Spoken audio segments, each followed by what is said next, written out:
I stared at the nursing home invoice on my desk, the amount due mocking me after everything I'd sacrificed. My name is Olivia Bennett, and last month I discovered my parents had given my entire inheritance, the family home, investments, and savings, to my sister Emma, who hadn't visited them in 8 years. Now their expensive care facility bills were addressed to me, the daughter who'd spent every Sunday by their bedsides. What happens when family loyalty becomes a one-way street? This is the story of how I rebuilt my dignity after betrayal and found success beyond the shadow of inherited wealth. Before we jump back in, tell us where you're tuning in from, and if this story touches you, make sure you're subscribed, because tomorrow, I've saved something extra special for you. The envelope seemed heavier than paper should be. Maybe it was the official nursing home logo embossed in the corner, or maybe it was what I knew had to be inside. I'd been expecting this bill, just not addressed to me. I set my coffee mug down on my modest kitchen counter, chipped laminate in a rental I could barely afford, and slid my finger under the seal. The paper inside was crisp and formal, detailing the outstanding balance for my parents' care, $42,975.93. My hands trembled slightly as I read the accompanying letter. Dear Ms. Bennett, as the designated responsible party for Harold and Martha Bennett, this notice serves as a reminder that payment for their premium care services is now 45 days past due. Responsible party? I'd never signed anything agreeing to this. My sister Emma was supposed to handle their finances. She'd been given everything specifically for this purpose. I grabbed my phone and pulled up my contact list, scrolling to Emma's name. My finger hovered over the call button, but I hesitated. Our last conversation 3 months ago had ended with her telling me I was obsessed with our parents' care and needed to get a life of my own.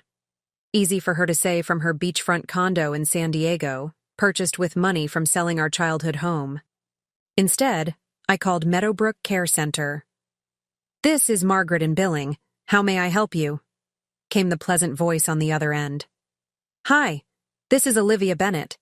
I've received an invoice for my parents' care, but there must be some mistake. I'm not the financial responsible party for their accounts. Let me check our records, Ms. Bennett. I heard keyboard clicks in the background. According to our files, you were designated as the financial contact last month by your sister, Emma Bennett. She provided your information and signed the transfer of responsibility forms. The room seemed to tilt sideways. She did what? The paperwork was processed on April 17th. Your sister indicated that as she lives out of state, you would be handling all matters related to your parents' care going forward. April 17th. The day after I'd called Emma to tell her dad had been diagnosed with vascular dementia and would need increased care. The day after I'd gently suggested she might want to visit while he still remembered who she was. I never agreed to this, I said, my voice sounding distant to my own ears. I can't afford these bills. My parents had significant savings and assets that were meant to cover their care. Margaret's voice softened with practiced sympathy. I understand this is difficult, Ms. Bennett. However, the financial responsibility form has been signed and processed. If there's been a misunderstanding between you and your sister, I'm afraid that's a family matter you'll need to resolve privately. Family matter, a polite way of saying it wasn't their problem. After ending the call, I sat at my kitchen table staring at the bill. My parents had been comfortable, not wealthy, but secure. Dad had worked for 35 years as an engineering manager, Mom as a school administrator. They'd saved diligently, invested wisely, and owned their home outright. There should have been more than enough to cover their care for years. 2 years ago, when Mom's Parkinson's had progressed to the point where they needed assistance, Emma and I had met with them to discuss options. Dad, still sharp then, had laid out their plans clearly. We've set everything up, he'd explained, showing us their will and financial documents. The house, our investments, everything will go to you girls to manage for our care. When we're gone, Whatever's left will be yours. Emma had nodded along, asking detailed questions about the portfolio's value and the house's equity. I'd focused on care options, researching facilities, and visiting potential places. When they'd finally moved into Meadowbrook, it had seemed perfect. Comprehensive care in a dignified setting. Dad had updated their will, putting everything in Emma's name for simplicity, he'd said. She has the financial background to manage it properly. I hadn't objected.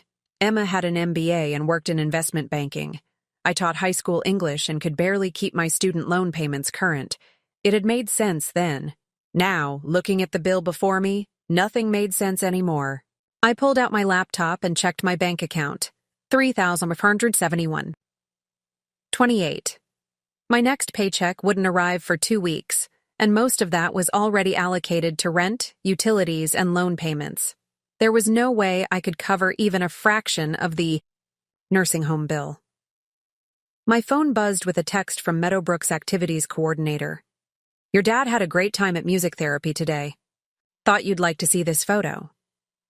Attached was an image of my father smiling, something that had become increasingly rare as his condition progressed. These moments were why I spent every Sunday at Meadowbrook, why I knew all the staff, by name, why I brought Mom her favorite lavender hand cream and read poetry to Dad from books he'd once loved. While Emma hadn't set foot in the facility since the day we'd moved them in, I needed answers. Opening my email, I composed a message to Emma. Received a $42,875 bill from Meadowbrook today. They say you transferred financial responsibility to me last month. Need to discuss this immediately. Please call me. Within minutes, my phone rang. Olivia, I was just about to call you. Emma's voice sounded artificially bright. How are the parents doing? Cut the small talk, Emma. Why? Am I getting their nursing home bill? A pause. Look, there's been a complication with their assets. What kind of complication? The market took a downturn, and some investments didn't perform as expected. So, sell something else.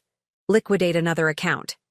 That's why they put you in charge of their finances. Another pause, longer this time. There's nothing left to liquidate, Liv. What are you talking about?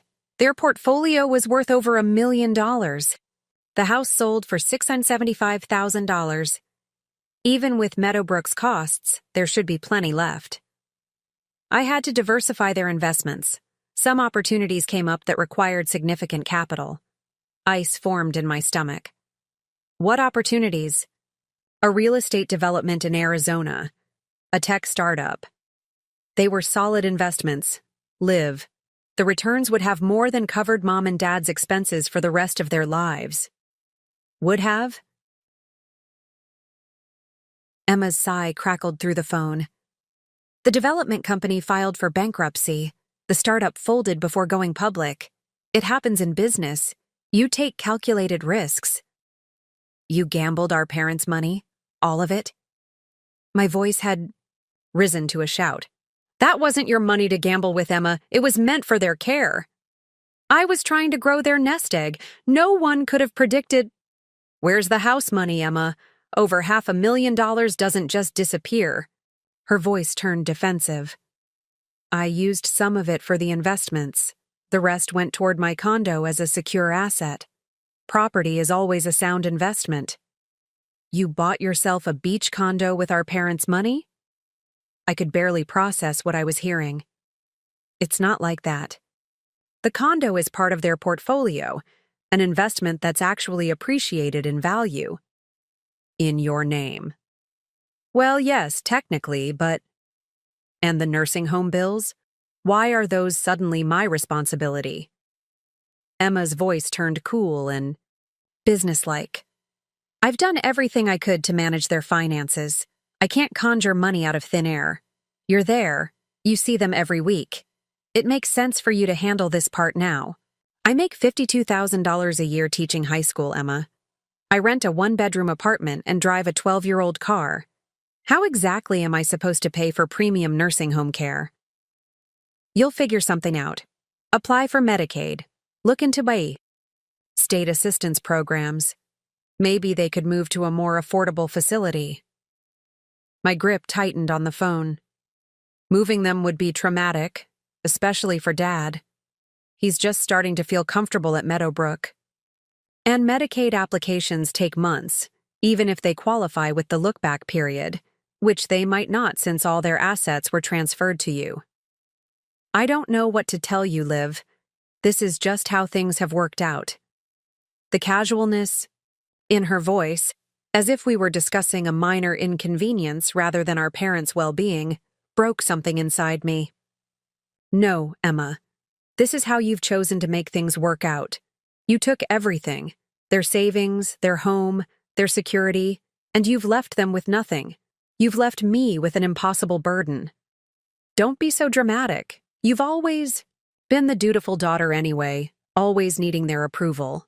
I'm just being practical. Practical? I laughed bitterly. Is that what you call stealing from our parents and abandoning them? I didn't steal anything. It was all legally transferred to me. Dad signed everything over himself. Because he trusted you to take care of them. My voice broke. When was the last time you even visited Mom and Dad? Do you know that Mom can barely hold a spoon now? That Dad sometimes doesn't remember who I am? While you've been enjoying their money, I've been watching them fade away. The line went quiet for a moment. When Emma spoke again, her voice was cold. I'm sorry you're upset, but this isn't my problem anymore. I've done what I could. Maybe, if you'd focused more on building a career instead of hovering around our parents, you'd be in a better position to help them now. The call ended before I could respond. I sat there, phone still pressed to my ear, tears of rage and disbelief streaming down my face. After several minutes, I wiped my eyes and returned to the nursing home bill on my table. Something Emma had said echoed in my mind. You've always been the dutiful daughter anyway, always needing their approval. It wasn't true. I hadn't stayed connected to our parents out of some desperate need for validation. I'd done it because I loved them, because family meant something to me beyond what I could get from them. But she was right about one thing. I'd never focused on building wealth or a high-powered career. I'd chosen teaching because I believed in the value of education, in helping shape young minds. I lived modestly, but had always considered my life rich in purpose. Now that choice felt like a liability. I looked around my small apartment, books lining every available shelf, papers from my students' latest essays stacked neatly for grading, photos of my parents in happier times displayed on the wall. What would I have to sacrifice to keep them safe and cared for now? My phone buzzed with a calendar reminder. Advanced Placement Exam Prep Session, 7 p.m. I'd volunteered to run extra study sessions for my senior English students preparing for their AP exams, hoping to boost their chances of college scholarships. An idea began to form. I opened my laptop again and navigated to a bookmarked page. National Teacher Grant for Educational Innovation. I'd been working on an application for weeks, developing a curriculum that combined classic literature with digital media production. The grant offered $75,000 to implement innovative teaching programs, with applications due in 3 days. I'd been hesitant to apply, doubting my project was innovative enough to stand out among thousands of submissions. Now, looking at the nursing home bill, I felt a new determination. This wasn't just about enhancing my teaching anymore. It was about finding a way to support my parents when everyone else had abandoned them. Opening my draft application, I began to revise with focused intensity. My project needed to be more than good. It needed to be exceptional. As I worked, I found myself drawing on emotions I'd kept bottled up. The frustration of being overlooked, the pain of familial betrayal, the fierce protectiveness I felt toward my vulnerable parents. I wrote until midnight, then set my alarm for 5 a.m. to continue before school. For the next 2 days, Every spare moment was dedicated to perfecting my application. When I finally submitted it on the third day, I felt a strange calm replace my anxiety. Whatever happened, I had channeled my pain into creating something meaningful. But the nursing home bill remained unpaid, and Meadowbrook would soon expect action. That evening, I visited my parents as usual. Dad was having a good day, his eyes lighting with recognition when I entered their shared room. "There's my Livy," he said, reaching for my hand. Mom smiled from her wheelchair by the window. Her movements limited, but her mind still sharp. "We missed you last Sunday," she said. I squeezed Dad's hand, feeling a pang of guilt. I'd missed my weekly visit for the first time in 2 years to finish the grant application. "I'm sorry. I was working on something important." "You're teaching?" Mom asked. "Yes," I said, not mentioning the financial crisis looming over us. No need to worry them when they could do nothing to help. "A special project." As I helped Mom with her dinner, a nurse's aide named Jasmine stopped by. "Ms. Bennett, could I speak with you when you have a moment?" In the hallway, Jasmine looked uncomfortable. "I probably shouldn't tell you this, but the administration had a meeting today about your parents. If the bill isn't paid by the end of the month, they're considering transfer options." My heart sank. "What kind of transfer options?" "State-funded facilities. They're not like Meadowbrook." Her expression said everything, her words didn't. "Thank you for telling me," I said, trying to keep my voice steady. "Your parents are special to all of us," Jasmine added. "You're the only visitor they ever have, and you've been so good to the staff. We notice things like that." Back in my parents' room, I watched Dad doze in his recliner while Mom gazed out at the garden. They'd worked hard their entire lives, saved carefully, planned responsibly, only to have their security stripped away by the daughter they'd trusted. As I drove home, a peculiar determination settled over me.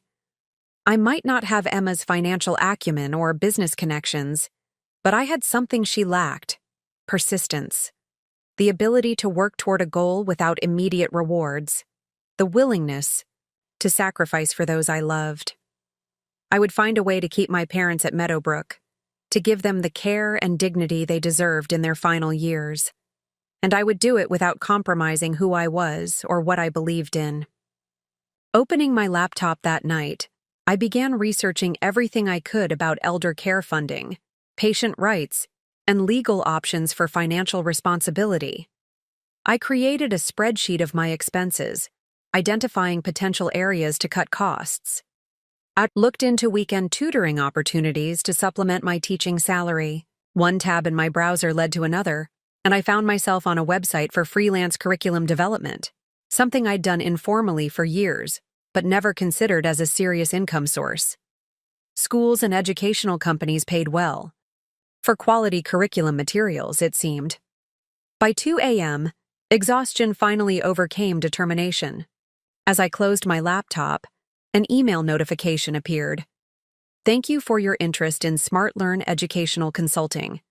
I'd filled out an application on their site hours earlier, almost automatically, while navigating through various opportunities. Now they wanted to schedule an interview for a curriculum developer position. The listed compensation made me blink twice to confirm I wasn't misreading due to fatigue. For the first time since receiving that nursing home bill, I felt something beyond anger and anxiety, a flicker of possibility.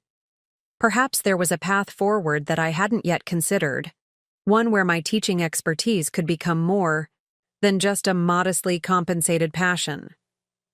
As I finally fell asleep, Emma's dismissive words echoed again. "Maybe if you'd focused more on building a career." Perhaps it wasn't too late to do exactly that, but on my own terms, without sacrificing. The values that had guided my choices all along. Preparing and narrating this story took us a lot of time, so if you are enjoying it, subscribe to our channel. It means a lot to us. Now back to the story. The interview with SmartLearn Educational Consulting was scheduled for the following afternoon, a virtual meeting that I could attend during my lunch break at school. I spent the morning teaching Fitzgerald's The Great Gatsby to my juniors, all while my mind raced with questions and calculations. How much could I realistically earn from curriculum development? Would it be enough to make a dent in my parents' nursing home bills? Between classes, I called Meadowbrook's billing department and negotiated a 2-week extension. The woman on the phone seemed sympathetic, but made it clear this was a one-time courtesy. After that, we'll need to discuss alternative arrangements. For your parents, she said gently. The weight of those words followed me throughout the day. Alternative arrangements, a polite euphemism for moving them to a state facility with shared rooms, overworked staff, and minimal amenities. The kind of place where dignity took a backseat to efficiency. At precisely noon, I locked my classroom door and set up my laptop on my desk. I had changed into a blazer I kept in my classroom closet for parent conferences, applied fresh lipstick, and arranged my teaching awards on the shelf behind me, small touches to project professionalism. The video call connected, revealing a woman in her 50s with stylish glasses and a warm smile. Olivia Bennett? I'm Patricia Winters, Educational Director at SmartLearn. Thank you for applying for our curriculum developer position. Thank you for considering me, I replied, trying to project confidence I didn't feel. Your application was quite impressive, Patricia continued. 15 years of classroom experience, department chair for 7 years, and those student achievement scores are remarkable. Tell me, what prompted your interest in curriculum development at this stage of your career? I had prepared a standard answer about professional growth and new challenges, but something made me pause. Perhaps it was the genuine interest in Patricia's expression, or perhaps it was the emotional tumult of the past few days, but I found myself offering a more honest response. I've always believed that education is about more than what happens in a single classroom, I began.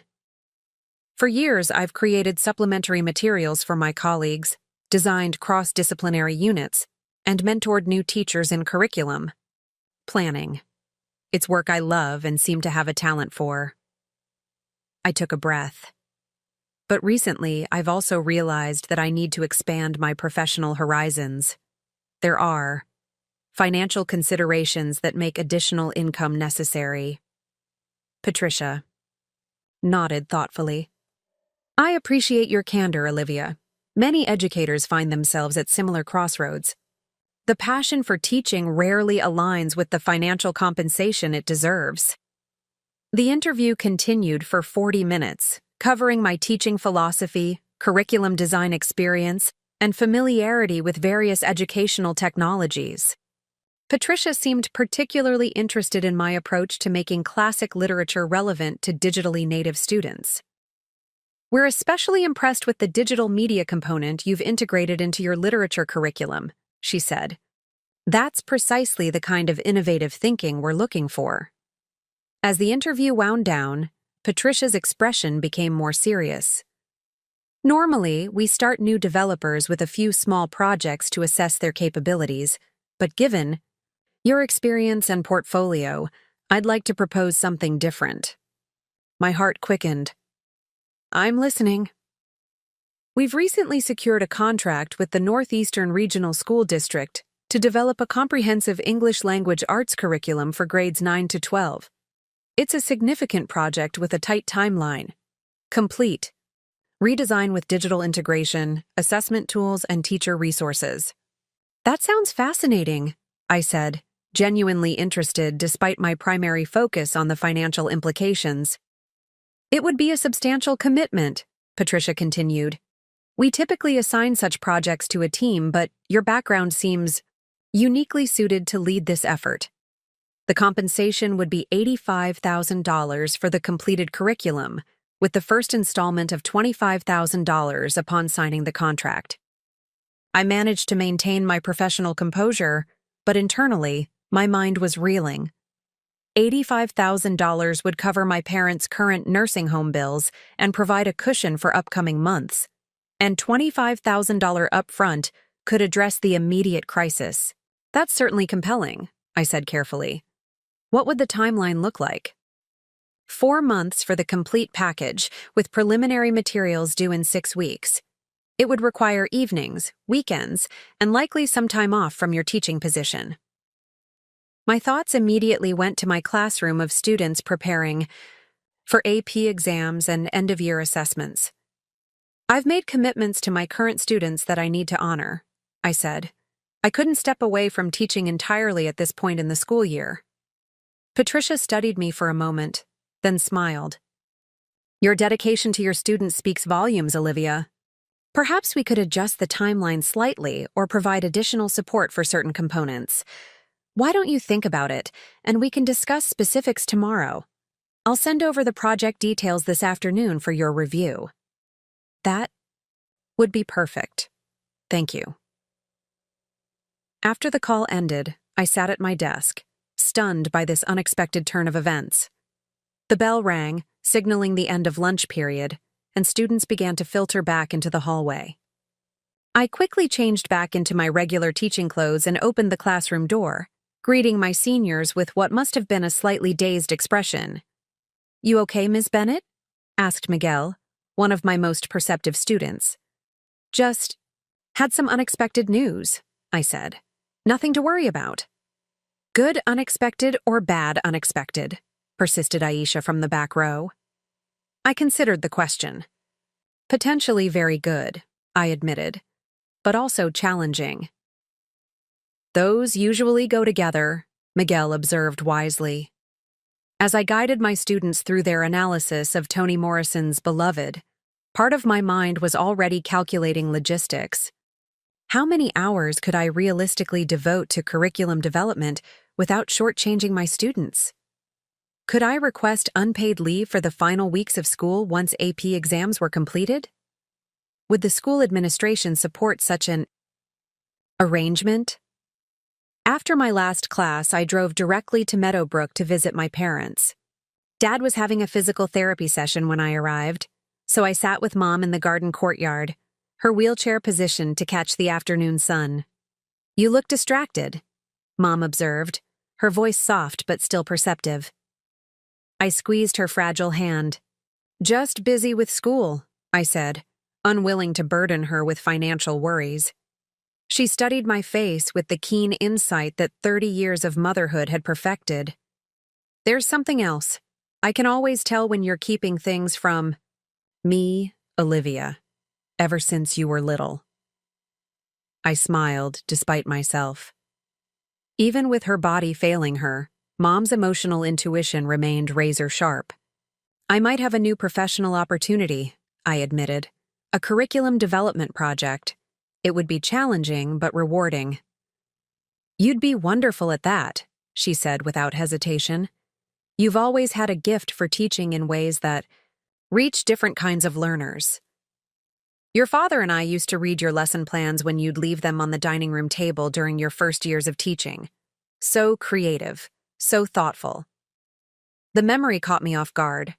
My parents, quietly taking an interest in my work while I wasn't looking. "You read my lesson plans?" "Of course we did. We were so proud of how you approach teaching, not just covering material, but finding ways to make it matter to your students." Her eyes grew distant with memory. "Remember how upset you were when budget cuts eliminated the field trip to see Hamlet performed? You brought in professional actors to do scenes in your classroom instead." I did remember.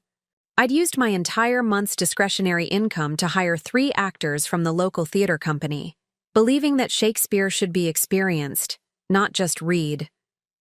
"I didn't realize you knew about that." "We kept track of all the special things you did," Mom said. Even when we didn't say it directly. A nurse appeared at the entrance to the garden. "Mrs. Bennett, time for your medication." Mom sighed. "Duty calls." As I wheeled her back toward the building, she patted my hand. "Whatever this new opportunity is, you should pursue it if it interests you. You've always put others first, your students, your father, and me. It's time you did something for yourself, too." If only she knew that this opportunity wasn't about self-fulfillment, but about ensuring she and Dad could remain in the place they'd come to call home. That evening, The project documents arrived from SmartLearn. I spread them across my kitchen table, reviewing the scope, expectations, and deliverables. The work was substantial, far more extensive than I'd initially realized. Creating a 4-year, standards-aligned curriculum with integrated digital components and comprehensive assessment tools would typically be tackled by a team of developers, not a single person. For a moment, doubt crept in. Could I really do this alone while maintaining my teaching responsibilities? Was I setting myself up for failure by taking on too much? I thought of Emma's dismissive words about my career choices, and something hardened within me. This wasn't just about money anymore. It was about proving something to myself. I opened a new document and began to outline a work schedule. Dawn hours before school, evening work sessions, weekend deep dives, strategic use of personal days. If I was meticulously organized and focused, it might just be possible. My phone buzzed with a text from Jasmine at Meadowbrook. "Your dad kept asking for you today. Said he had something important to tell you." Concern flooded through me. Dad's good days were becoming rarer, his moments of clarity more precious. Whatever he needed to tell me might be lost if I waited until the weekend. I texted back, "Thanks, Jasmine. I'll come by tomorrow after school." The next morning, I arrived at school early to grade papers that would otherwise have to wait. Between classes, I called Patricia at SmartLearn to discuss the project parameters. "I've reviewed everything," I told her. "It's ambitious, but I believe I can deliver what you need. However, I'd like to propose a slight modification to the timeline." "I'm listening," Patricia said. "I can begin immediately with the framework development and the 9th and 10th grade curricula. For the 11th and 12th grade components, I'd like to bring in a colleague to collaborate, someone whose judgment I trust completely and who has particular expertise in AP preparation." There was a pause on the line. "That wasn't our original intention," Patricia said cautiously. "I understand, but it would ensure the highest quality work while meeting your deadlines. Melanie Rodriguez has 15 years of experience with AP, literature, and a doctorate in curriculum development. We've collaborated on projects before and share a similar educational philosophy." I took a breath. I'd still take primary responsibility for the entire project, but her involvement would strengthen the upper-level components. After a thoughtful silence, Patricia agreed. "Send me her credentials today, and if they're as impressive as you suggest, we can adjust the contract accordingly." Relief washed over me. Melanie had been my mentor when I first started teaching and remained a close friend. I had already texted her the night before about the possibility, and she had responded with immediate enthusiasm. "One more thing," I added. "Would it be possible to increase the initial payment to $30,000? The project scope is larger than I initially understood." Another pause. "I'd need to get approval from finance, but given the expanded scope we've discussed, I believe I can justify it. I'll let you know this afternoon." By the end of the school day, everything was arranged. The contract would arrive by courier the following morning, with the first payment to be deposited within 3 business days of signing. I felt a strange mixture of exhilaration and terror. I had committed to a mammoth professional undertaking during one of the most emotionally turbulent periods of my life. As promised, I drove to Meadowbrook after school. Dad was sitting in his room, looking out the window when I arrived. "Livy," he said, his face brightening with recognition. "I was hoping you'd come." "Jasmine said you wanted to tell me something," I said, sitting beside him. He looked momentarily confused. Then his expression cleared. Yes, I found something. Been looking for it for days whenever my mind is working properly." He reached into the drawer of his bedside table and pulled out a worn leather portfolio. "Your mother and I wanted you to have this." I accepted the portfolio, curious. Inside was a collection of papers, legal documents by the look of them. As I scanned the top page, my heart stuttered. It was a deed to a property I didn't recognize, dated 15 years earlier. What is this, Dad? His eyes were clear, focused in a way they often weren't these days. The cabin at Lake Henderson. We bought it as an investment property when you girls were teenagers. Been renting it out through a management company ever since. Good income stream. He tapped the paper with a finger that trembled slightly. It's in a separate trust, not part of the assets we transferred to Emma. I stared at him, trying to process this information. You have another property? One that Emma doesn't know about? He nodded, a flash of his old shrewdness crossing his face. Your mother and I. We had concerns about putting everything in Emma's hands. She's always been impulsive with money. But she was so insistent, and we were tired of managing everything. He sighed. We kept this separate, meant it for you. My throat tightened with emotion. Why didn't you tell me before? Didn't want to create friction between you girls, and we thought there would be time, before things got worse. He gestured vaguely at his head, acknowledging his cognitive decline. The rental income goes into a separate account. Details are all there. He pointed at the portfolio. Should be enough to help with. Whatever's happened with the other. Money. A chill ran through me. You know something's wrong with your finances? Dad's expression turned sad. Bills overdue. Staff talking when they think I can't hear. And Emma. She hasn't visited in so long. He reached for my hand. You're here every week, though. Always been the dependable one. Tears stung my eyes. I'm taking care of it, Dad. Don't worry. He squeezed my hand with surprising strength. I know you are, Livy. That's why we kept this for you. Your mother and I. We've always seen how hard you work, how responsible you are, even when we didn't say it. I leafed through the portfolio, finding bank statements, tax records, and information about the property management company.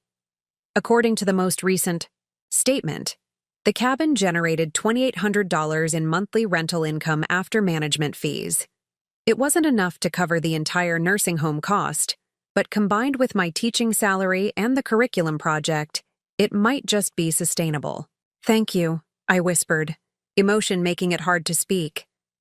Dad's gaze had drifted back to the window, his moment of clarity already beginning to fade. Beautiful day, he murmured. Your mother always loved spring. I stayed with him until he dozed off, then went to find Mom in the community room. She was playing cards with another resident, her movements slow but her mind engaged. When she saw me, she smiled knowingly. He told you about the cabin, she said, not a question. I nodded, taking the seat beside her. You knew he was going to give me the portfolio? We discussed it last week during one of his good moments. We've been worried. She laid down a card carefully. We may not always understand what's happening around us anymore, but we notice things. The cabin income will help, I said, but I'm also working on other solutions. The curriculum project? Mom asked. Yes, it's a big opportunity. I signed the contract this afternoon. Pride shone in her eyes. I always knew you'd find a way to share your gifts beyond your classroom someday. That night, I spread all the documents across my kitchen table, the curriculum project details, the nursing home bills, the cabin portfolio. For the first time since receiving that unexpected invoice, I felt a sense of control returning. There was a path forward, challenging, but feasible. I texted Melanie to confirm our first planning session for the weekend, then created a detailed project timeline. The work would be intense, but with the cabin income providing some financial breathing room, I could approach it methodically rather than desperately. Just as I was about to close my laptop, an email notification appeared, a message from the National Teacher Grant Committee. Your application for educational innovation funding. My pulse quickened as I opened it, though I reminded myself that the odds of receiving the grant were slim. The message was brief, but stunning. We are pleased to inform you that your project has been selected as a finalist for this year's National Teacher Grant for Educational Innovation. The final selection process will include a presentation to our committee. Please see attached details regarding next steps. I read the email twice, unable to believe that another potential door had opened. Finalist status didn't guarantee the $75,000 grant, but it meant I was among the top 10 candidates from thousands of applicants nationwide. The presentation was scheduled for 3 weeks away, just as I would be deep in the Smart Learn project. The timing couldn't be more challenging, but the potential reward was too significant to ignore. I opened a new document and began outlining my presentation, ideas flowing despite the late hour. The project I'd proposed, a curriculum that bridged classical literature with digital media production, had been conceived before my financial crisis, born from genuine pedagogical passion rather than necessity.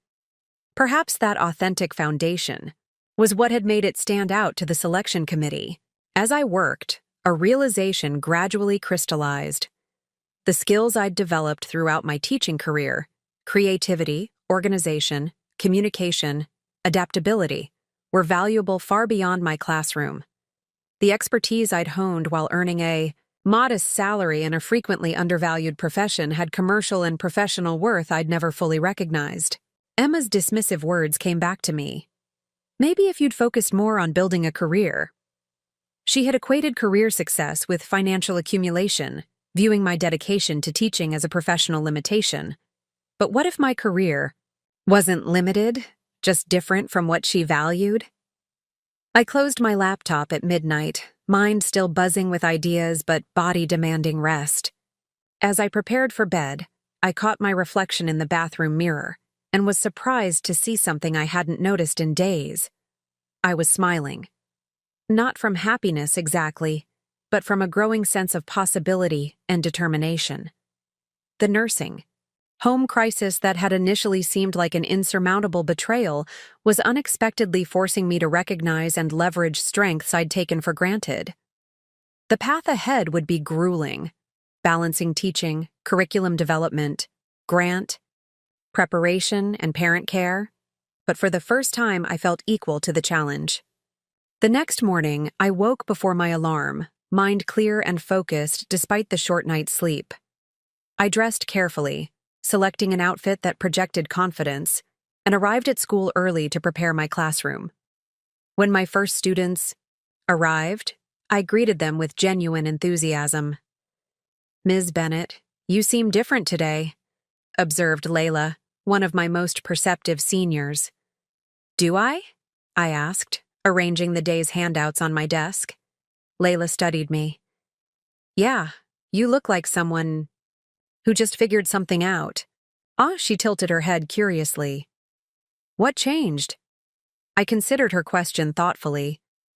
"I think I finally recognized that sometimes the greatest opportunities come disguised as insurmountable problems." "That's deep, Ms. B," said Miguel, joining the conversation. "So, what was your insurmountable problem?" I smiled at their curiosity. "Let's just say I was underestimating myself in ways I didn't even realize. But that's changing. As my classroom filled with students, I felt a renewed appreciation for the skills I'd developed in this space over 15 years. The ability to engage diverse learners, to break complex ideas into manageable components, to adapt when planned approaches weren't working. These same capabilities would now serve me in addressing my parents' needs and expanding my professional horizons. The curriculum project and grant opportunity weren't just financial lifelines. They were chances to redefine my understanding of what my career could be, on my own terms rather than anyone else's. The morning after discovering my father's hidden trust, I arrived at school early to meet with Principal Garcia. I needed to discuss my upcoming professional commitments and ensure they wouldn't interfere with my responsibilities to my students. His calendar showed no appointments before the first bell, so I knocked on his open door. "Olivia," he greeted me with genuine warmth. In my 15 years at Roosevelt High, Lawrence Garcia had been a consistently supportive administrator who valued teacher initiative. "What brings you in so early?" I closed the door and took a seat across from his desk. I wanted to discuss a professional opportunity that's recently come my way and how it might affect my teaching schedule. His eyebrows rose with interest. I'm listening. I explained the curriculum development project with SmartLearn, emphasizing that my first priority remained my students' success, particularly as AP exams approached. I've worked out a schedule that would allow me to maintain all my current teaching responsibilities through exam season, I continued. After that, I'm hoping to use my remaining personal days for concentrated work on the project. Principal? Garcia studied me thoughtfully. This is quite an opportunity, Olivia. Prestigious and lucrative. He leaned forward. But I know you. There's more to this sudden career expansion than professional development, isn't there? His perceptiveness caught me off guard. We had a good professional relationship, but I hadn't expected such personal insight. I hesitated, then decided on honesty. My parents' care situation has become complicated. They need financial support that wasn't anticipated. He nodded, his expression compassionate without being pitying. Family responsibilities have a way of appearing when we least expect them. He glanced at my proposed schedule. Your plan looks thoroughly considered. I don't see any issues with you using your personal days as outlined. Your AP students will have completed their exams by then. Thank you, I said, relief evident in my voice. I do have one concern, he added. This is a substantial professional undertaking on top of your already demanding teaching load. Are you certain you can manage both without compromising your well-being?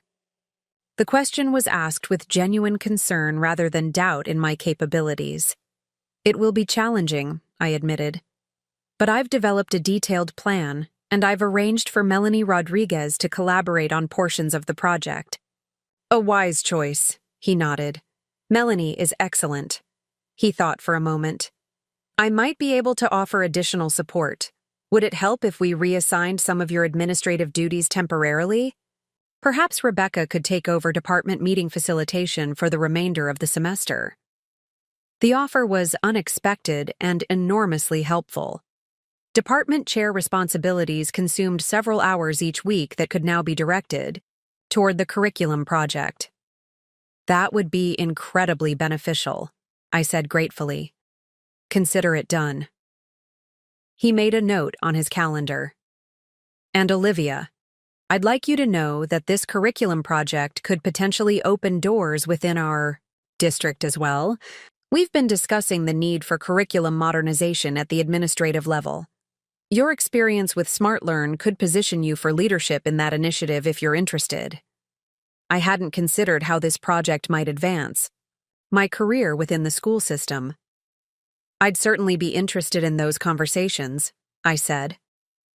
As I left his office, I felt a small weight lifted from my shoulders. The support from my administrator validated my decision to pursue the curriculum project while maintaining my teaching responsibilities.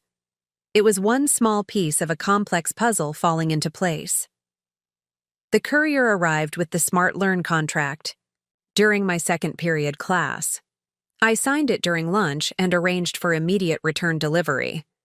By that afternoon, I had confirmation that the contract was finalized, with payment to be deposited within 3 business days. After school, I drove to the address listed for the property management company that handled my parents' Lake Henderson cabin.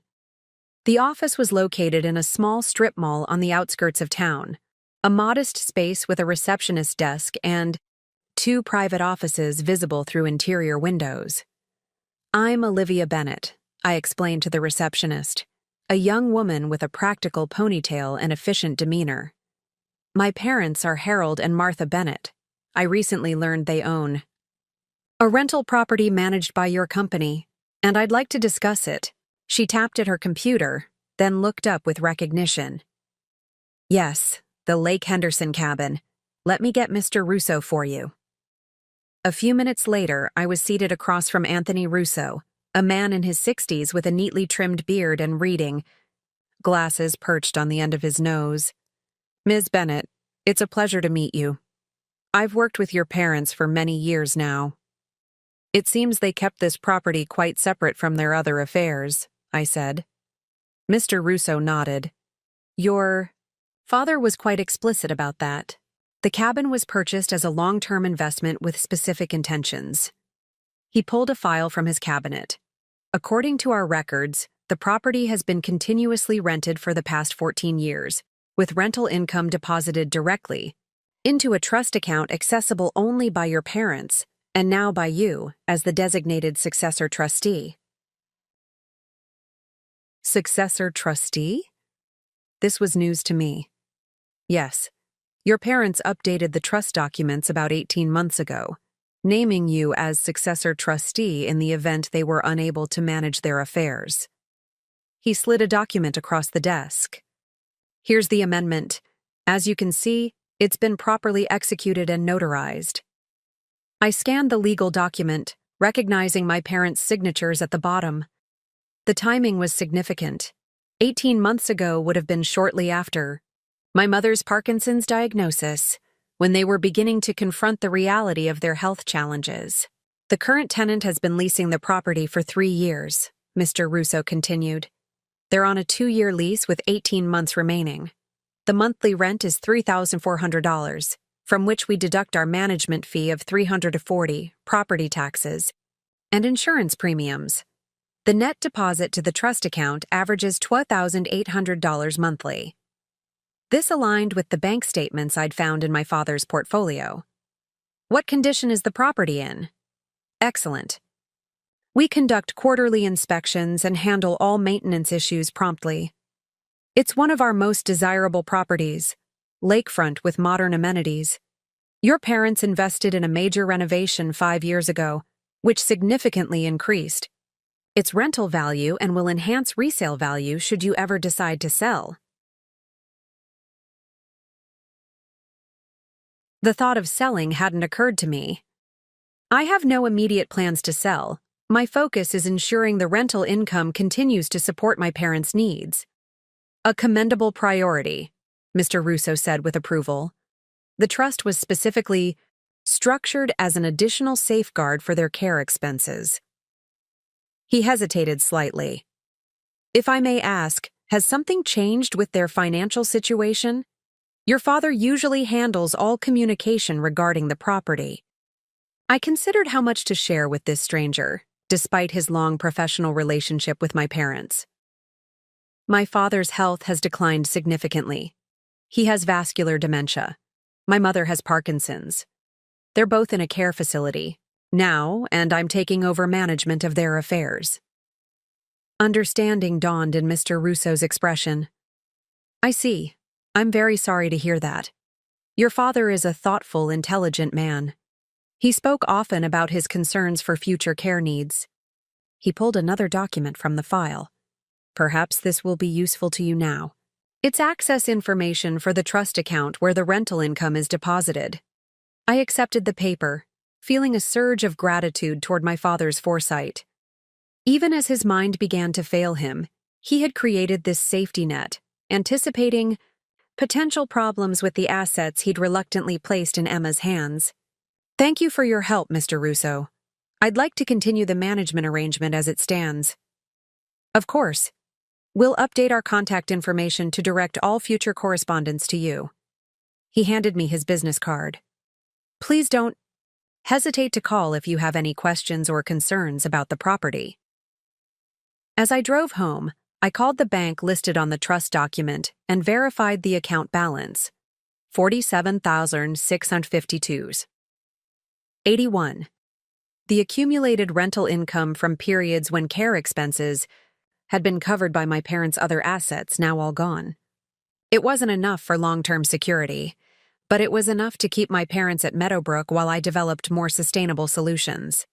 That evening, Melanie arrived at my apartment with Thai food and boundless enthusiasm for our curriculum project.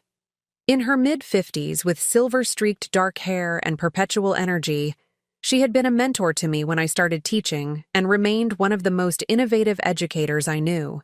This is exactly the kind of project I've been hoping would come along, she said, spreading containers across my coffee table. The chance to reimagine high school English for the digital age, it's a dream opportunity. I'm grateful you agreed to collaborate, I said, handing her a glass of wine. I couldn't manage this alone, especially with everything else happening. Speaking of which, she said, studying me closely, how are you really doing with all this?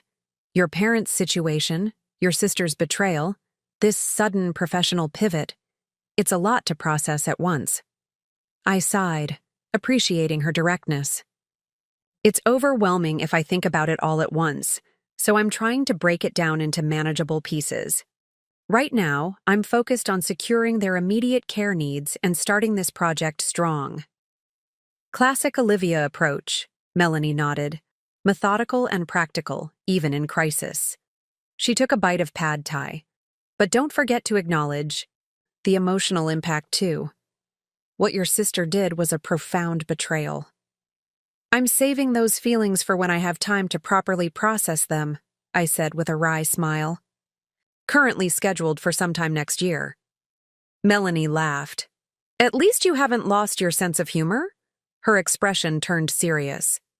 You know, when you told me about this situation, my first thought was how fundamentally unfair it is. But my second thought was that if anyone has the resilience and capability to turn this crisis into opportunity, it's you.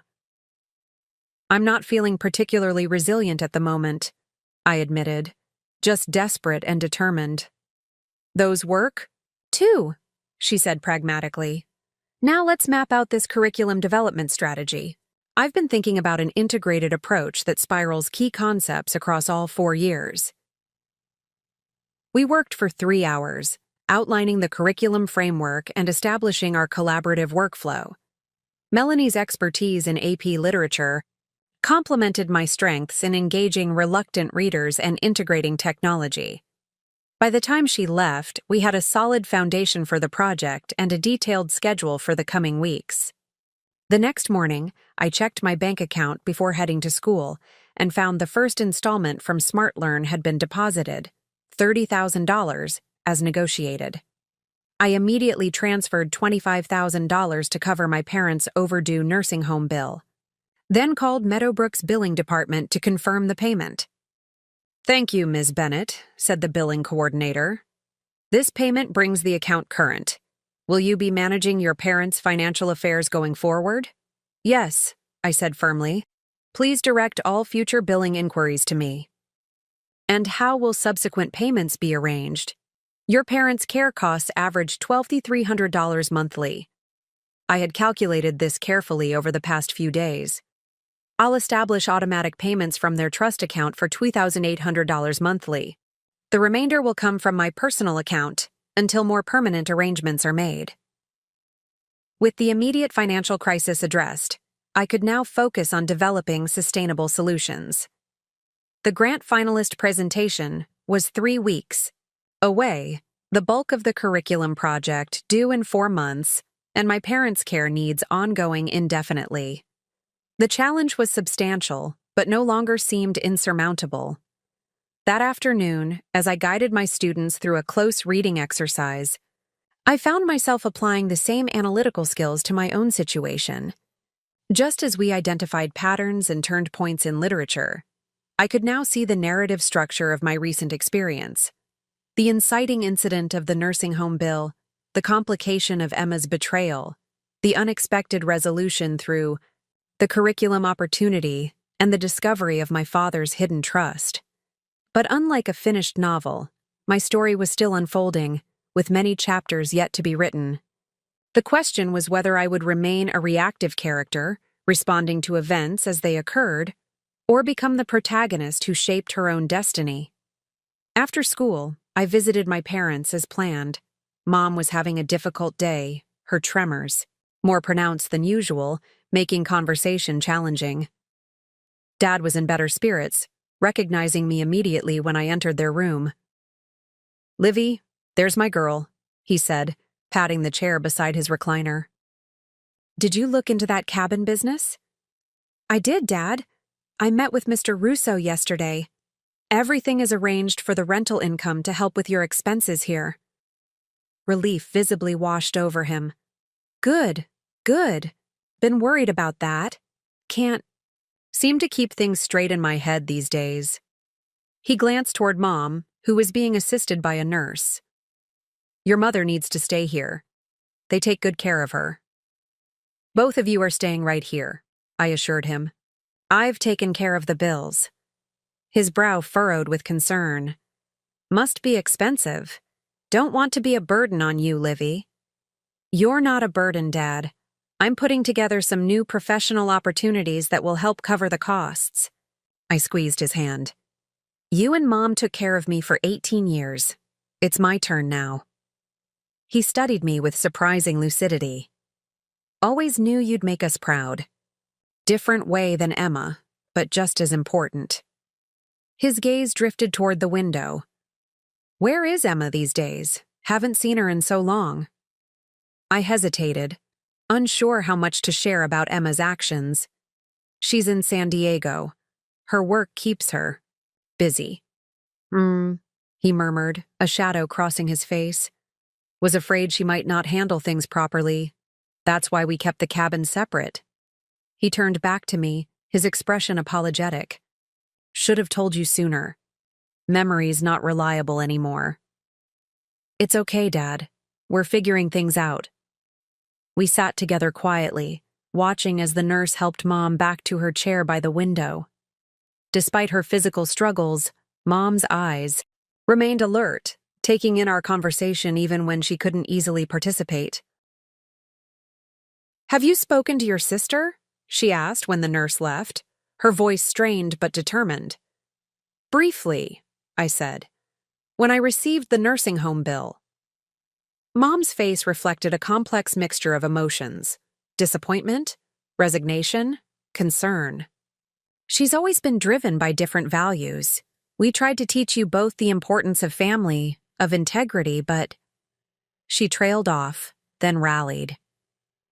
You can't force someone to become what they're not. Did you know she would mishandle your finances? I asked, the question that had been troubling me. Mom and Dad exchanged a glance laden with meaning. We had concerns, Mom admitted. Emma has always been charming and persuasive, but impulsive with money. It's why your father created the separate trust for the cabin.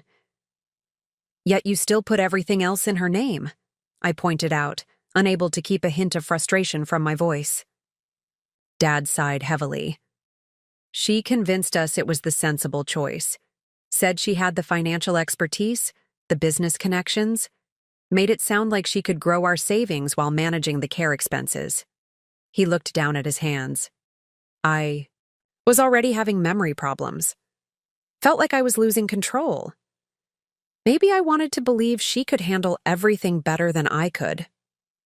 The admission was painful to hear, my proud, capable father acknowledging his vulnerability, his susceptibility to Emma's persuasion as his cognitive abilities began to decline.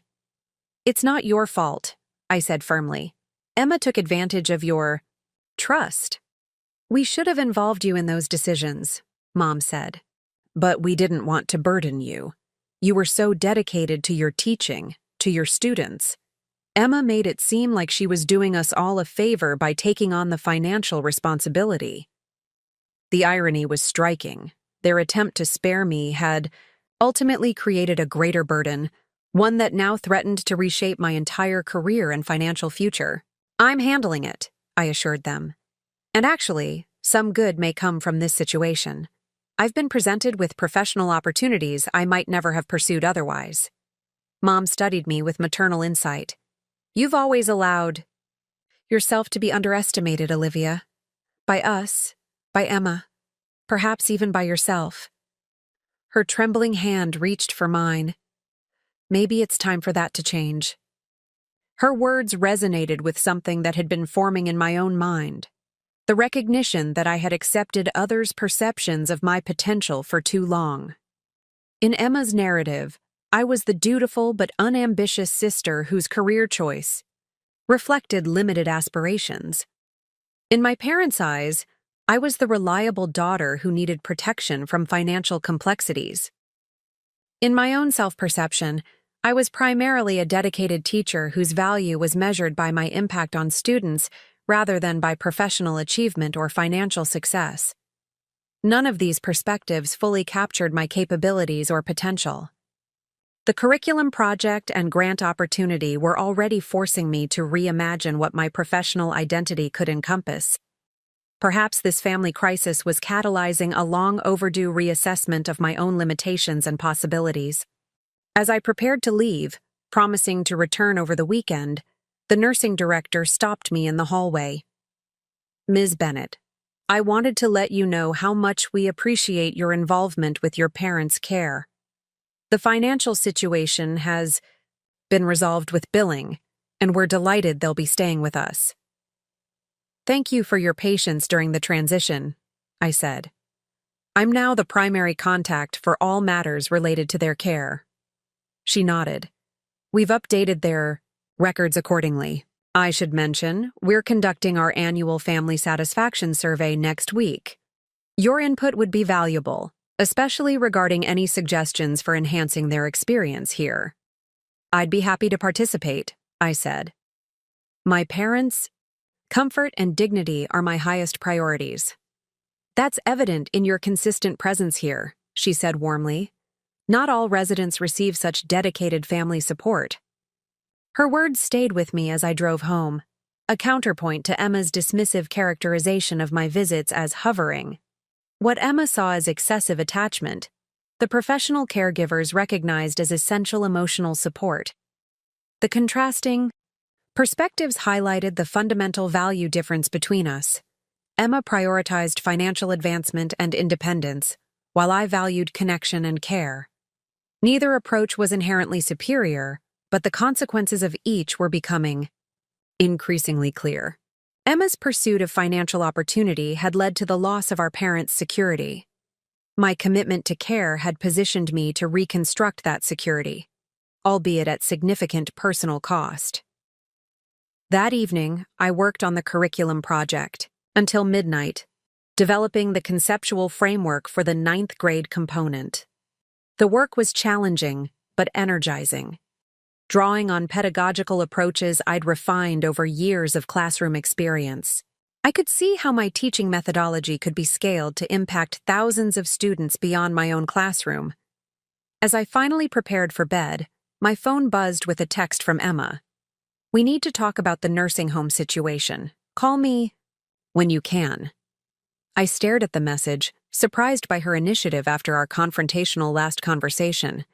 Part of me wanted to ignore it, to maintain the distance that protected me from her manipulative tendencies. But practical considerations won out. We were still legally connected through our parents' care, and communication was necessary, however difficult. I responded simply, "I've addressed the immediate billing issue. What specifically do you want to discuss?" Her reply came quickly. "How are you covering the costs? And have you considered more affordable options for their care?" The implication that I should downgrade our parents' care to accommodate the financial disaster she had created sparked immediate anger. I took a deep breath before responding. "Their care arrangements will remain unchanged. I've secured appropriate funding.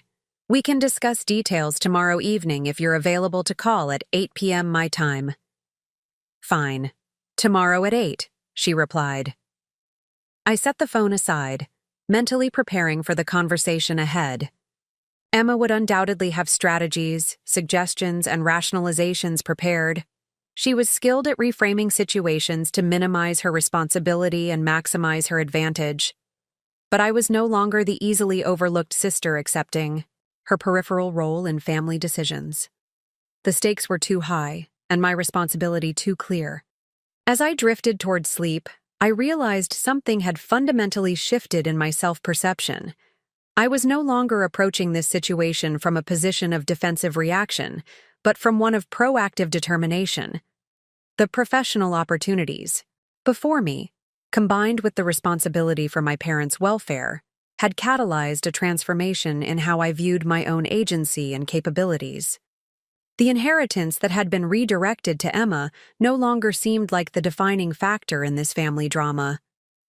Something more valuable was emerging from this crisis, my recognition of strengths I had always possessed but never fully acknowledged or leveraged.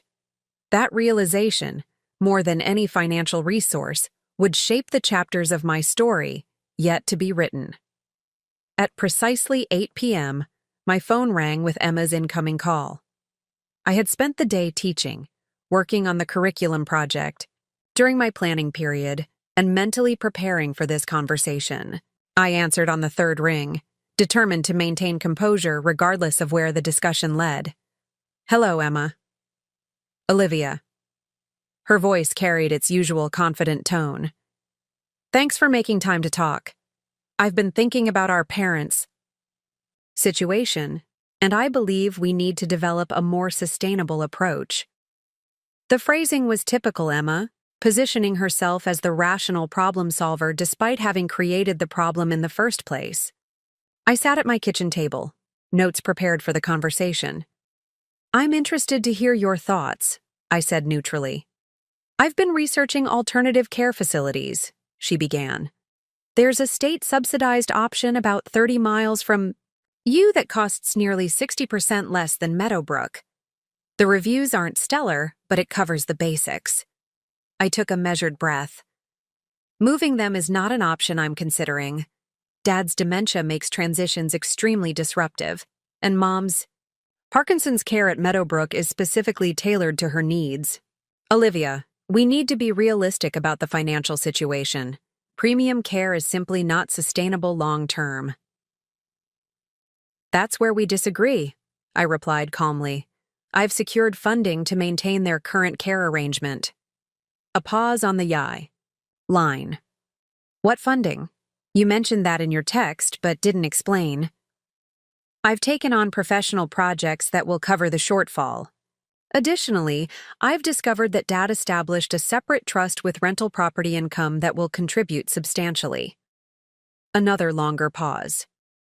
When Emma spoke again, her voice had a sharper edge. "What separate trust? What rental property?" "The Lake Henderson cabin. It's been generating rental income for years, managed through a property trust Dad established outside of the assets he transferred to you." "That's..." She faltered momentarily.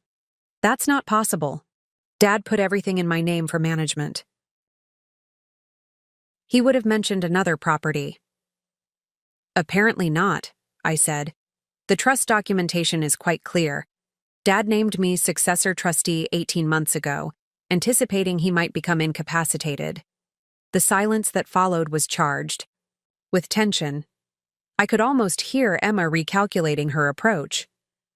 "So you've found a secret pot of money," she finally said. "That's convenient. But it doesn't change the fact that the care costs are exorbitant. Even with rental income, you'll eventually deplete those funds too." "That's why I've developed additional income streams," I explained. "I've contracted for curriculum development, work that will provide significant compensation, and I'm a finalist for a national teaching grant." "Wait. You're telling me you're suddenly making enough from teaching to cover nursing home bills? That's hard to believe." The skepticism in her voice reflected her persistent underestimation of my capabilities, a perspective I once might have internalized. Now it merely reinforced my determination. "I'm leveraging my educational expertise in ways that command appropriate compensation," I said. "The curriculum project alone will generate $85,000 over the next 4 months." $85,000? Emma couldn't keep the surprise from her voice. "For curriculum development?" Educational content has significant commercial value when properly positioned, something I've only recently come to fully appreciate myself. Emma's tone shifted, becoming more conciliatory. "Well, that's impressive, Olivia. I had no idea teaching could be so lucrative. Maybe we should rethink our approach here. If you're bringing in that kind of money, perhaps we could collaborate on managing their care." The abrupt pivot was transparent. Now that she realized there was money to be managed, Emma wanted to insert herself back into the equation. "I'm handling their care arrangements moving forward," I said firmly. The trust income is specifically designated for that purpose, and my additional earnings will ensure their needs are fully met. Don't you think we should make these decisions together? We're both their daughters. That opportunity existed before you misappropriated their assets and abandoned your responsibilities, I said, keeping my voice leveled despite the anger simmering beneath the surface. I've stepped in to address the crisis you created, and I'll continue to manage their care based on their needs, not financial convenience. That's not fair, Olivia. I made investment decisions that didn't work out as planned. It wasn't intentional. You used their money to buy yourself a beachfront condo while they needed those funds for essential care. That goes beyond a failed investment strategy. The condo was part of a diversified portfolio approach, she insisted, and I still maintain it has appreciated in value. In your name, not theirs, I pointed out. If you're truly concerned about their welfare, you could sell the condo and use those funds to repay what was meant for their care. Her response was immediate and defensive. That's not realistic. I have the mortgage to consider, and selling in this market would be financially irresponsible. More irresponsible than leaving our parents without funds for necessary medical care? Emma sighed dramatically. Look, I acknowledge that the situation isn't ideal, but what's done is done. We need to focus on solutions moving forward. That's exactly what I'm doing, I replied. I've secured the necessary funding to maintain their care at Meadowbrook. I've established myself as their financial and medical point of contact, and I've created a sustainable plan for their ongoing needs. Without any consultation with me, Emma noted, an edge of resentment in her voice.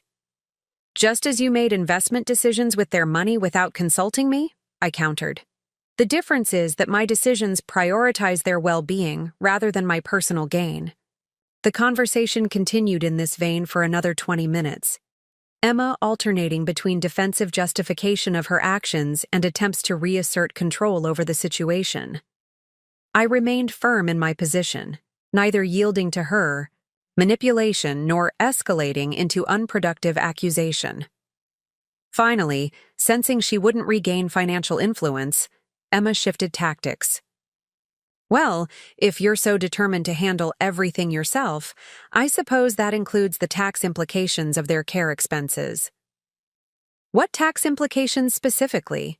I asked, alert to her tone. The equity from the house sale has certain capital gains considerations, and there could be gift tax issues depending on how the funds were structured, not to mention potential inheritance tax planning. Her voice took on the authoritative tone she used when leveraging her financial expertise.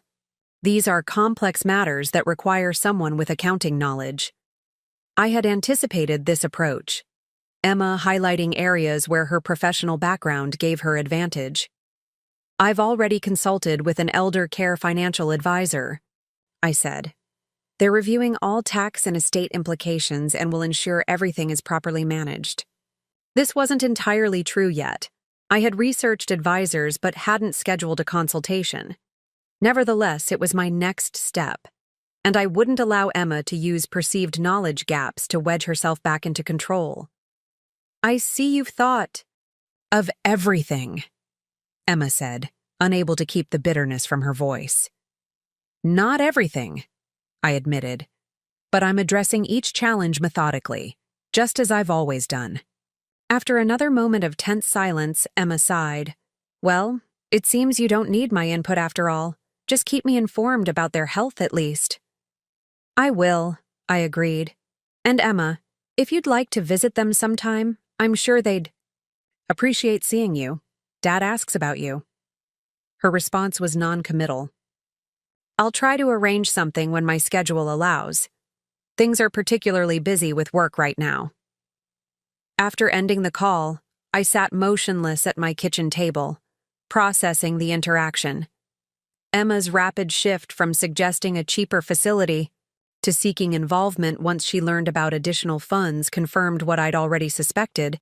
Her primary concern remained financial opportunity, not our parents' welfare.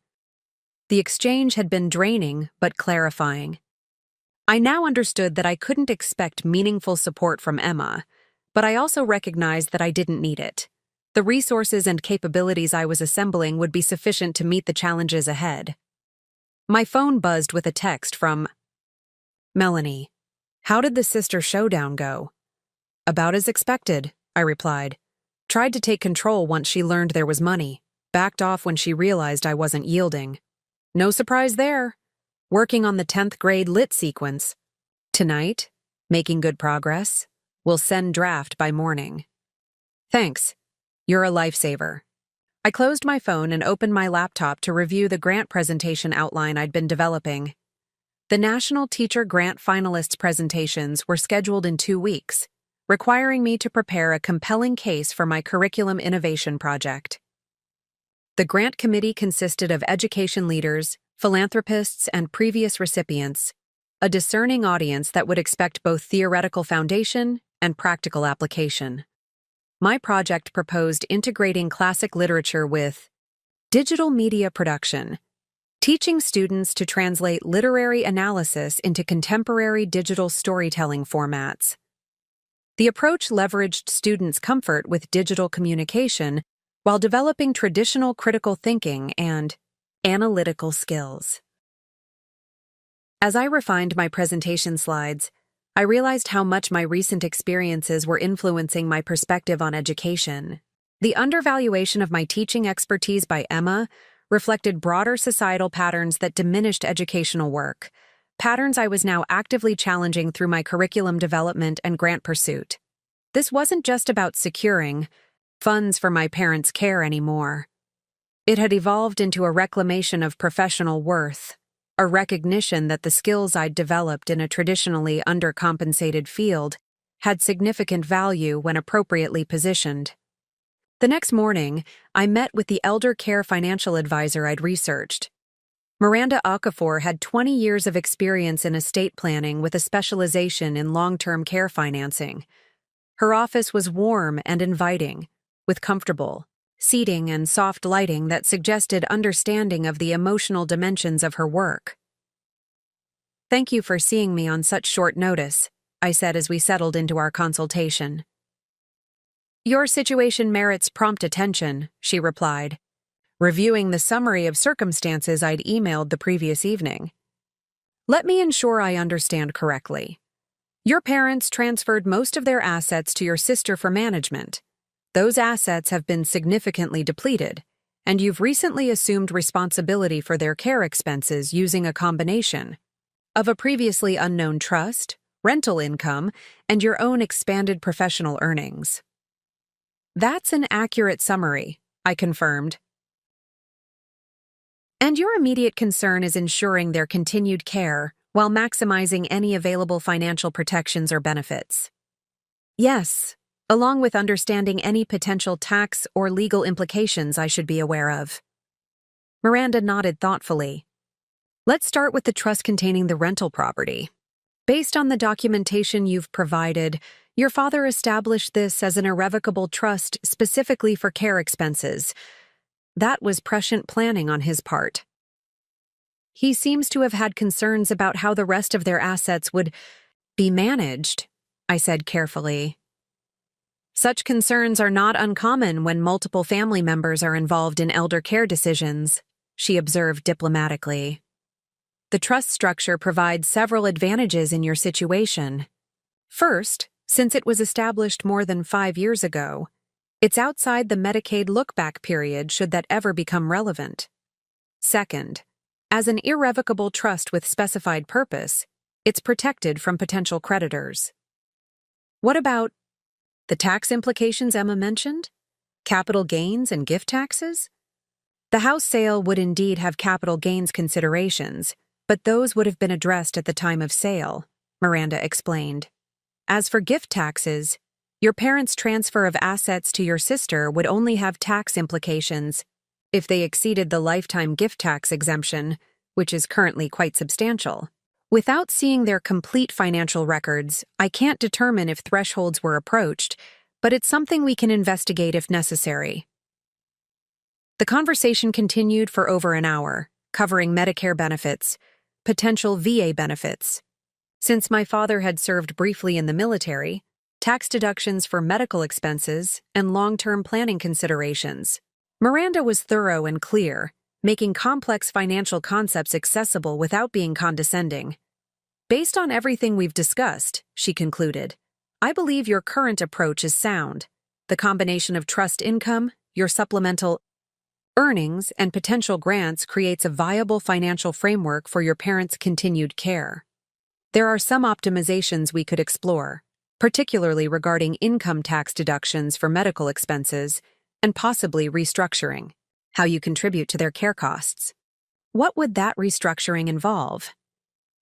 Rather than paying the facility directly for the portion not covered by the trust, you might establish a personal care agreement that formalizes your role in compensation. This creates a clearer tax position for both you and your parents. That sounds sensible, I agreed. What documentation would we need? I can prepare a draft agreement based on standard elder care protocols. Then you can review it with your parents, or on their behalf, if they're not capable of making financial decisions. Would you like to proceed with that? Yes, please. And I'd also like to discuss establishing a more comprehensive long-term care plan. While I'm managing current expenses, I want to ensure there's a sustainable structure in place regardless of how my own circumstances might change. Miranda smiled with approval. That's exactly the kind of forward thinking that prevents crises. Let's schedule a follow-up session next week to develop that comprehensive plan. As I left her office, I felt a weight lifting. The financial aspects of my parents' care were coming into clearer focus, with professional guidance replacing anxious improvisation. The path ahead would still be challenging, but now had defined parameters and expert support. That afternoon, I received an email from Patricia at SmartLearn, requesting a progress update on the curriculum project. I had been documenting our development process meticulously, creating detailed outlines and sample units that demonstrated our approach. Melanie and I had established an efficient workflow, leveraging her AP literature expertise for the upper level content while I focused on the framework and digital integration components. I sent Patricia a comprehensive update with sample materials and a revised timeline. Her response came within hours. Exceptional work, Olivia.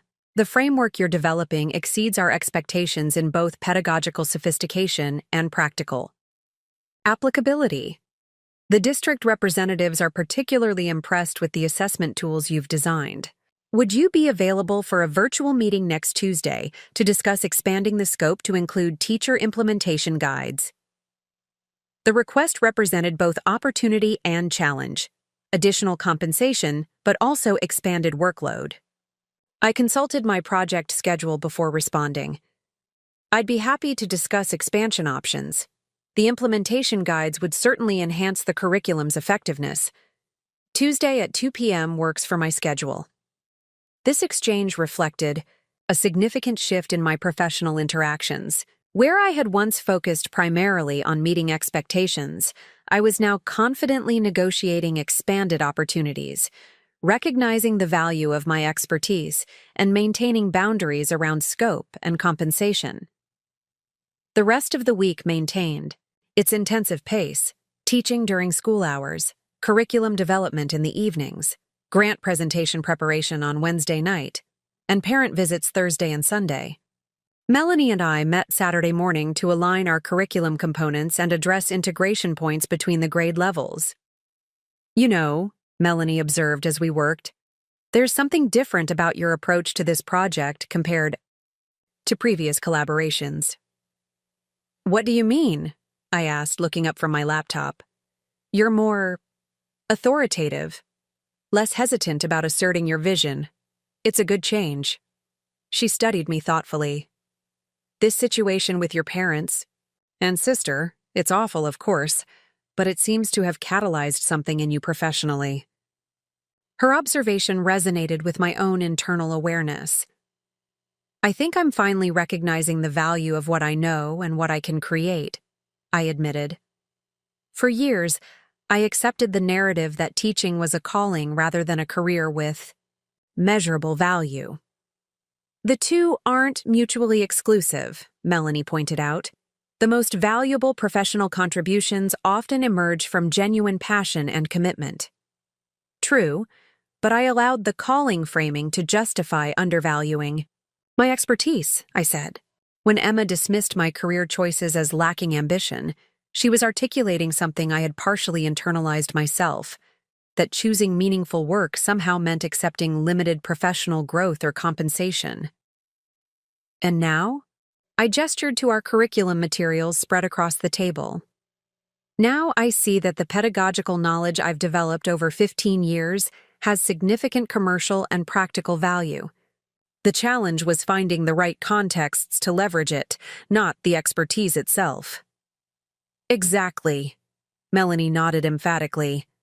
The market consistently undervalues educational expertise while simultaneously depending on it. Breaking out of that pattern requires exactly what you're doing, recognizing where your knowledge intersects with market needs and positioning yourself accordingly. The conversation shifted back to curriculum development, but Melanie's observations lingered in my thoughts. The financial crisis precipitated by Emma's mismanagement had forced me to reconceptualize my professional identity and potential, opening possibilities I might never have explored otherwise. Sunday afternoon found me at Meadowbrook, sitting, with Mom in the garden courtyard while Dad participated in a memory care group activity. Her tremors were moderate today, allowing her to hold a cup of tea with only occasional spilling.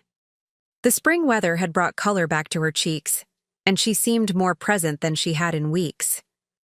"You look tired," she observed, her eyes sharp despite her physical limitations. "You're taking on too much." "I'm managing," I assured her. "Just juggling several projects simultaneously. This curriculum work you mentioned, is it fulfilling or just financially necessary?" The question was quintessential Mom, cutting straight to the heart of the matter. "Both, surprisingly," I answered honestly. "It's challenging me to think beyond my classroom, to synthesize everything I've learned about effective teaching into something that could impact thousands of students." She nodded slowly. "That sounds like genuinely meaningful work. I worried you might be sacrificing your professional satisfaction for our sake. Actually, I think this situation has pushed me to recognize opportunities I might have overlooked. Otherwise," I said, "I've been so focused on my classroom that I didn't consider how my expertise could be applied more broadly. Your father and I always thought you had potential beyond what you were pursuing," Mom admitted. "But we didn't want to impose our expectations. We'd done enough of that with Emma, always pushing her toward achievement and recognition." This was a surprising admission, that they had consciously modulated their expectations for me. "Did you think I lacked ambition?" I asked, curious rather than defensive. Mom shook her head carefully. "Not ambition, just a different kind of drive. Emma always needed external validation, achievements that others would recognize and admire. You seemed content with the internal satisfaction of doing meaningful work well, regardless of whether it garnered attention." She paused, considering. "We worried sometimes that you might be limiting yourself, but we respected that you seemed to have found purpose in teaching." The insight into my parents' perception was both illuminating and slightly unsettling. They had seen me more clearly than I realized, recognizing both my strengths and my self-imposed limitations. "I think I was limiting myself," I acknowledged. "Not because teaching isn't valuable work, but because I didn't recognize how my expertise could extend beyond my classroom. I accepted the cultural narrative that teaching is important, but not prestigious or lucrative." "And now?" Mom asked. "Now I'm discovering that educational expertise, properly positioned, commands both respect and appropriate compensation. The knowledge I've developed over 15 years has significant value. I just needed to find the right contexts to apply it." Mom smiled, a genuine expression that momentarily transcended her Parkinson's mask. "That's what your father and I hoped you'd eventually discover." Not that you needed a different career, but that you'd find ways to amplify your impact and be recognized for your capabilities. We sat quietly for a moment, the spring breeze rustling through the courtyard. Garden.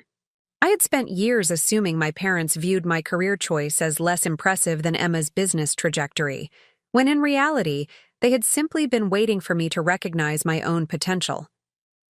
I should tell you, I said finally. I'm meeting with a financial advisor to establish a more formal structure for your care expenses. There's a personal care agreement she's recommended that would clarify the financial arrangements. Mom nodded. That sounds prudent. Your father always appreciated clear documentation. She hesitated. Have you heard from Emma recently?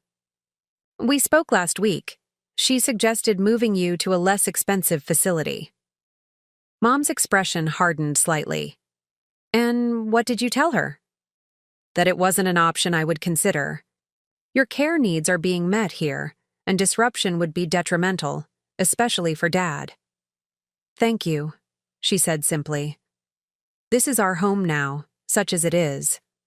The staff knows us, and your father finds comfort in the routines. I know, I assured her. You're staying right here. As we continued our conversation, touching on lighter topics, the book she was currently reading, the birds that visited the garden feeders, my students' latest creative projects, I felt a deepening appreciation for these moments together. Despite the financial strain and professional juggling, these visits remained the emotional anchor that gave meaning to all my efforts. Dad joined us later, wheeled out by an activities coordinator who reported he had participated enthusiastically in the memory exercises. He was having one of his better days, recognizing me immediately and asking coherent questions about my week.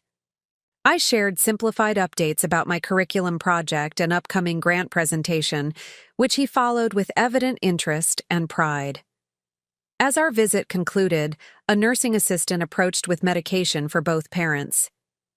You have the most dedicated daughter, she commented to Mom while dispensing pills. Never misses a visit. She's always been reliable, Mom replied, her eyes meeting mine with quiet understanding. Even when we didn't fully appreciate it.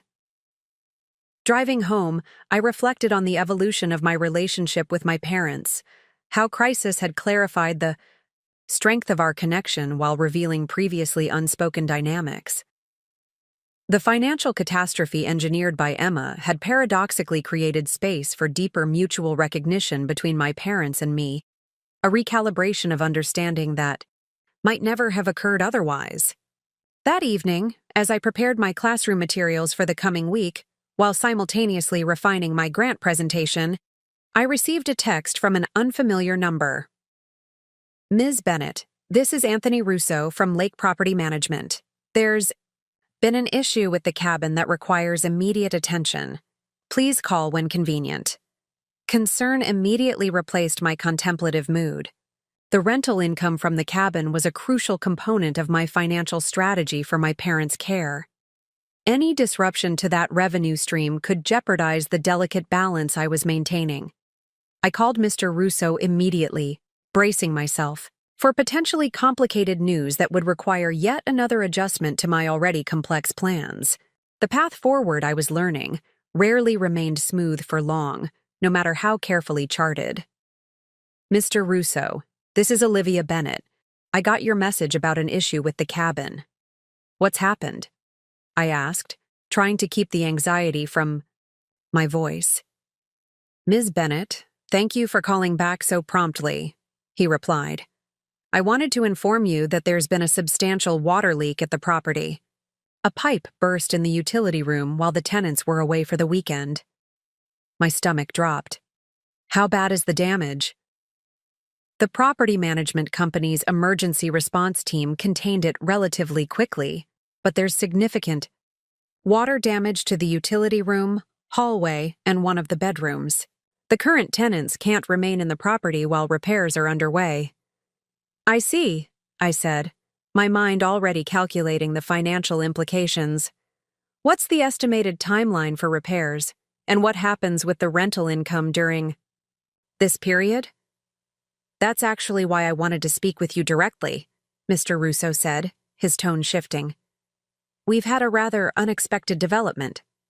The owner of the neighboring property, Mr. Lawrence Keller, contacted us after learning about the damage. He's expressed interest in purchasing the cabin. This was the last thing I'd expected. Purchasing? But it's not listed for sale. Correct. This would be a private sale if you were interested. Mr. Keller has been trying to acquire adjacent properties on the lake for some time. He's prepared to make what I believe is a very generous offer, especially considering the current damage. I sat down at my kitchen table, trying to process this new complication. What kind of offer are we talking about? $875,000 as is. No repairs needed on your part.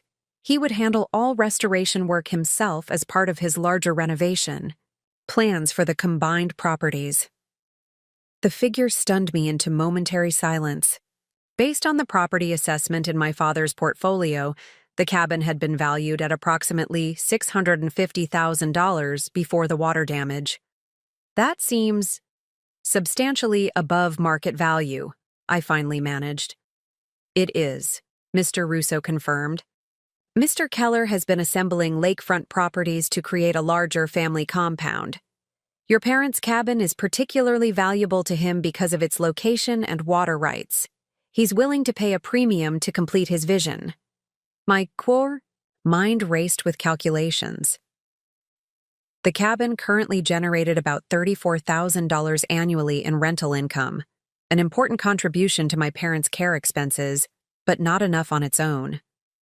A lump sum of $875,000, properly invested, could potentially generate more sustainable long-term support while eliminating the risks of property ownership. I would need to think about this carefully, I said. The rental income is currently supporting my parents' care facility expenses. Of course, Mr. Russo said. Mr. Keller is aware of your situation. I hope you don't mind that I mentioned the general circumstances, and he's prepared to be flexible with the closing timeline to accommodate your financial planning needs. How did the water damage occur exactly? I asked, suddenly suspicious that this convenient offer might be connected to the property damage. A failed valve in the water heater system, Mr. Russo explained. We have the plumber's report and photos documenting everything. It's unfortunately a common issue in properties of this age. The insurance adjuster has already been out to assess the damage. The explanation seemed legitimate, but the timing remained convenient. And the current tenants? What happens with their lease? Their renter's insurance will cover temporary housing while they decide whether to wait for repairs or terminate the lease early. If they choose to terminate, they would be entitled to their security deposit back in full, given the circumstances.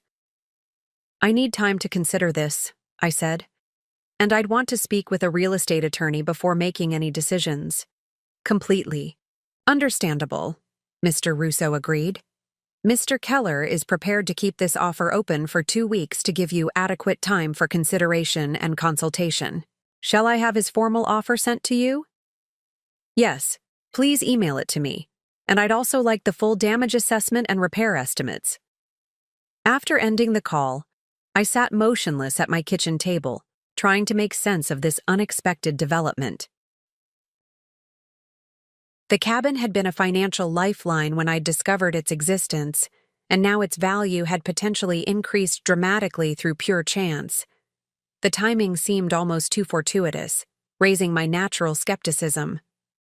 I called Miranda Okafor, the elder care financial advisor, despite the late hour. Her voicemail indicated she would return calls the next business day, so I left a detailed message explaining the situation and requesting her insights on how a potential property sale might be structured to best support my parents' long-term care needs. Next, I researched real estate attorneys specializing in lakefront properties and sent inquiry emails to 3 highly rated firms. The situation required expert guidance beyond my knowledge, particularly given the trust structure my father had established. Sleep came fitfully that night, my mind continuously cycling through scenarios and calculations. By morning, I had formulated a preliminary plan, contingent on professional advice. If the offer was legitimate and the sale advisable, the proceeds could potentially be structured to generate more stable income for my parents' care than the rental property provided, while eliminating maintenance costs and vacancy risks. The next day passed in a blur of teaching, curriculum development, and hurried phone calls during breaks. Miranda returned my call during my planning period, her practical approach immediately calming my scattered thoughts.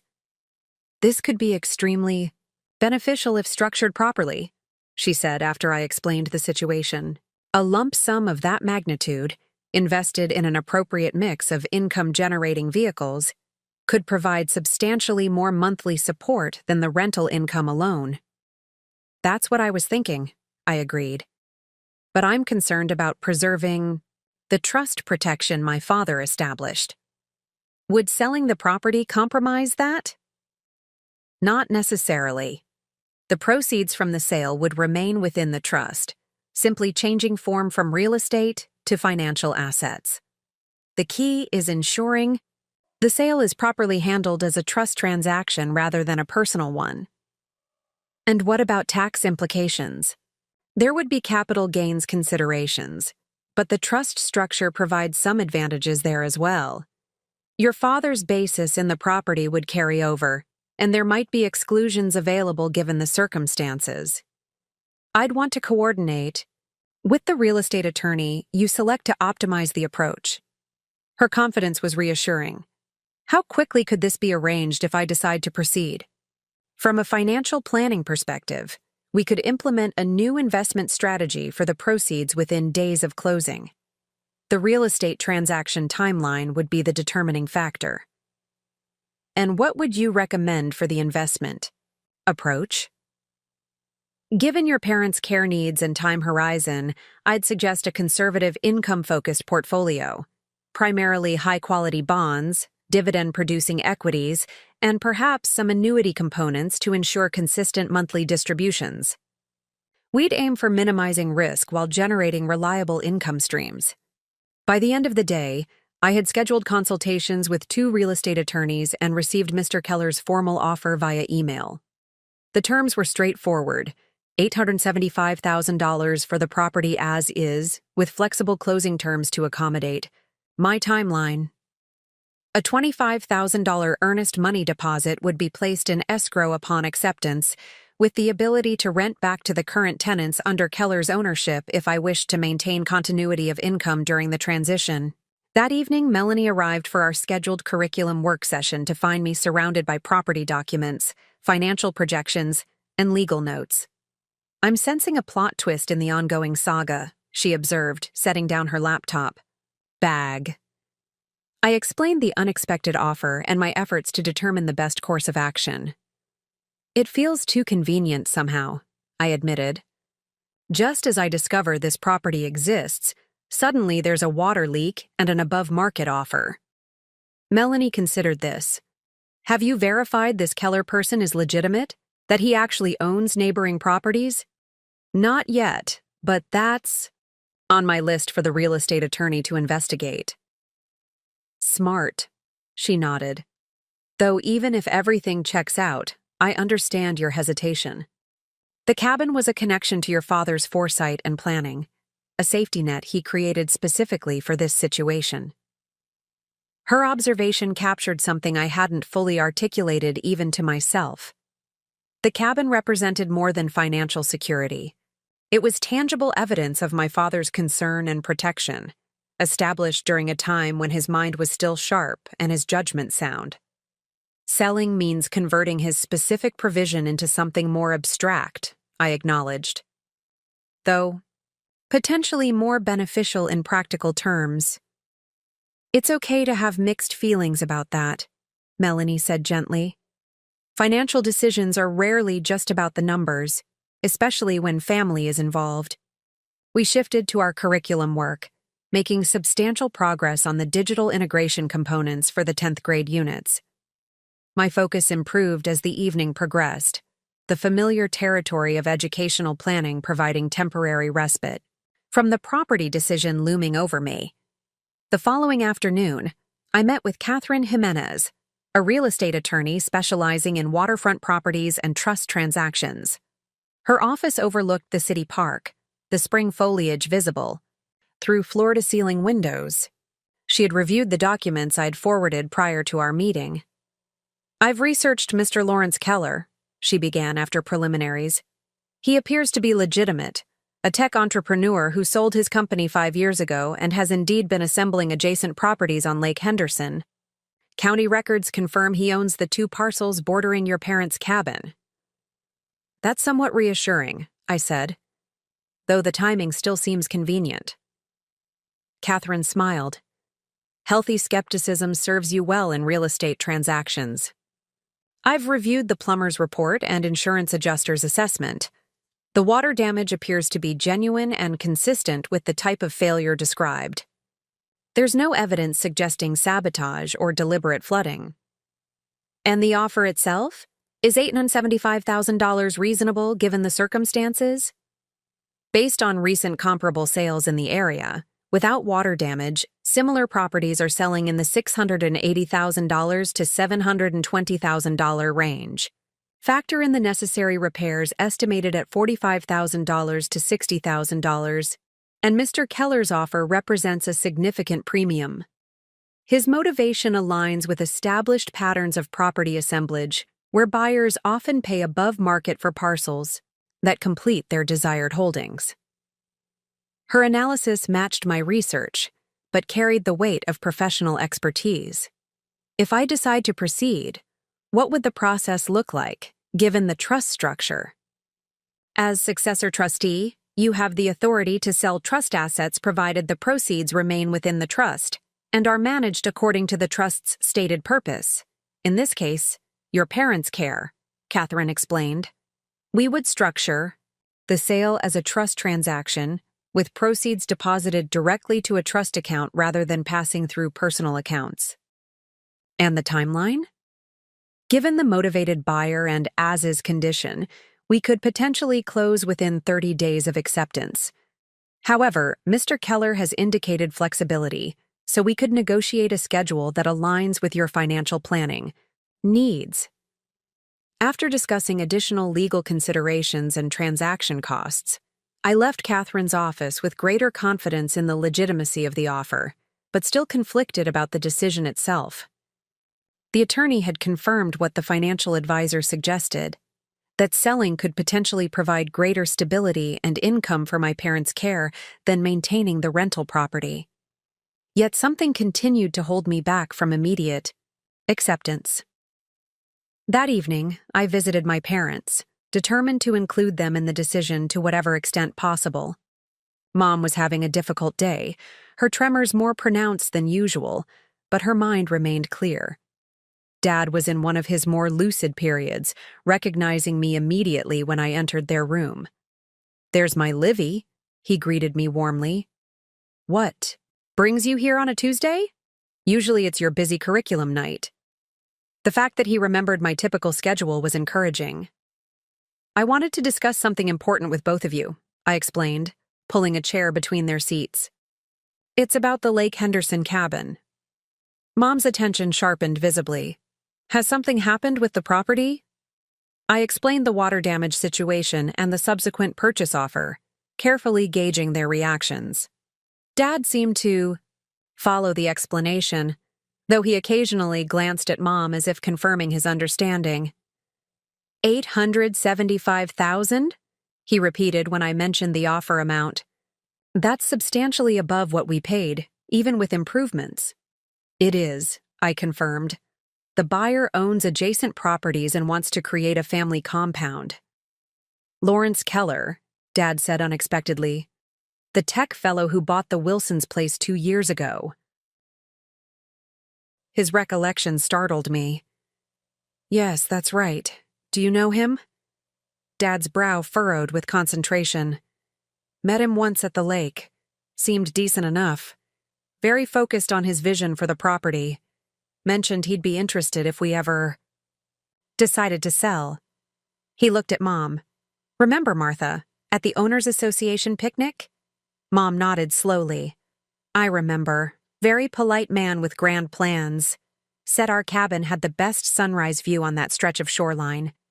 Their shared recollection reassured me about the legitimacy of the offer, while reminding me that the cabin held memories for them beyond its financial value.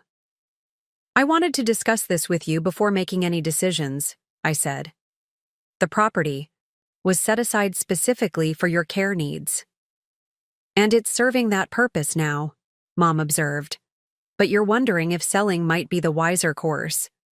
"The financial advisor believes we could generate more stable monthly income from the sale proceeds than from rental income alone," I explained. "But I'm hesitant to sell something Dad so carefully preserved." Dad reached for my hand, his grip surprisingly firm. "The cabin was never about the property itself, Livy. It was about ensuring security for your mother and me if something went wrong with our other arrangements."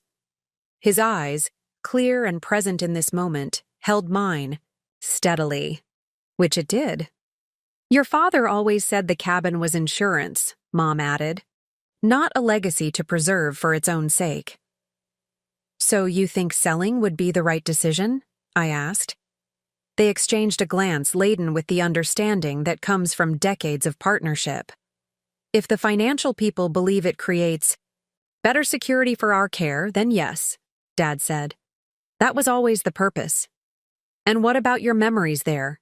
The family connections to the property?" Mom smiled gently. "Our memories don't reside in the building, dear. Besides, we haven't been able to visit for years now." She gestured to her trembling hands. "These days, our home is where we are now, and where you come to visit us." Their perspective clarified my own thinking. I had been approaching the decision partly from an emotional standpoint, seeing the cabin as a connection to my father's protection and foresight. But his own view was more pragmatic. The property had always been a means to an end, not an end in itself. "There's one more consideration," I said. "Emma doesn't know about this offer. Should I inform her before proceeding?" Dad's expression hardened slightly. "The trust names you as successor trustee, not Emma. The decision is legally yours." "I understand that," I acknowledged, "but from a family perspective."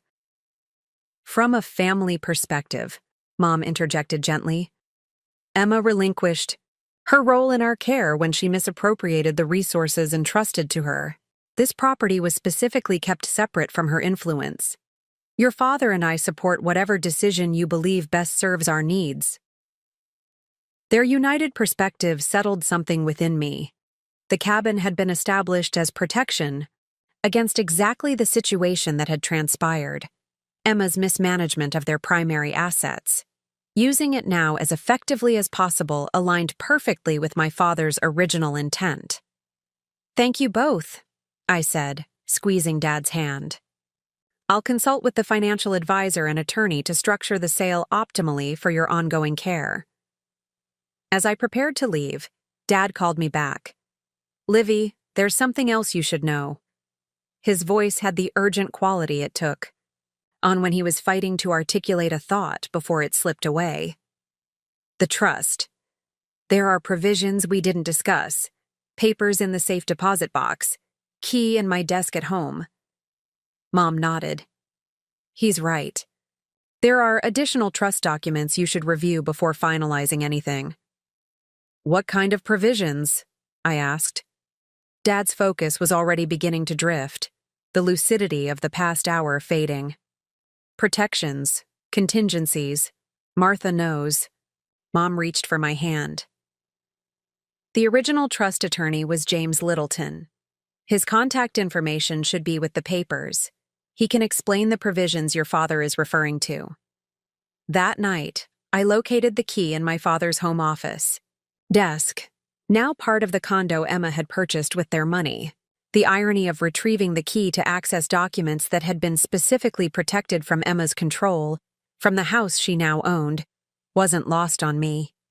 The following day, I visited the bank where my parents had maintained accounts for decades. The safe deposit box contained additional legal documents related to the trust, including provisions I hadn't been aware of. One clause specifically addressed the potential sale of the property, stipulating that proceeds would remain within the trust but could be invested according to the trustee's judgment to best meet the grantor's care needs. More surprisingly, a separate document established a secondary trust that would activate upon sale of the property, designating a small portion, 15% of the proceeds, for my own security. In recognition of the successor trustee's assumption of responsibility for the grantor's care and associated impact on the trustee's professional and financial circumstances, the provision read, "This revelation was emotionally complex. My father had anticipated not only their potential care needs, but also the personal and financial impact on me of assuming responsibility for them. The allocation wasn't substantive enough to meaningfully change my circumstances, but the recognition of potential sacrifice touched me deeply. I contacted James Littleton, now semi-retired but still consulting on estate matters. He remembered my parents well and arranged to meet me the following afternoon. His insights into my father's intentions in establishing the trust confirmed what I had already begun to understand, that the cabin had always been conceived as a financial safety, net rather than a legacy property. Your father was remarkably prescient," Littleton observed. He expressed concerns about concentrated decision-making regarding their assets several years ago, though he never specifically mentioned your sister by name. And the provision allocating a portion of sale proceeds to me. That was added during the amendment process 18 months ago, Littleton explained. Your father was quite insistent about it, saying it was only fair given the responsibilities you would likely assume. Armed with this additional information and professional guidance, I made my decision. I would accept Mr. Keller's offer for the Lake Henderson cabin, structuring the sale to optimize support for my parents' ongoing care while honoring my father's explicit intentions for the property. The next steps unfolded with surprising efficiency. Catherine Jimenez handled the legal aspects of the transaction, while Miranda Okafor developed an investment strategy for the proceeds that would generate approximately $3,500 monthly, significantly more than the rental income, with greater stability and without property management concerns. Within 3 weeks, we had moved from initial offer to signed contract, with closing scheduled for 30 days later.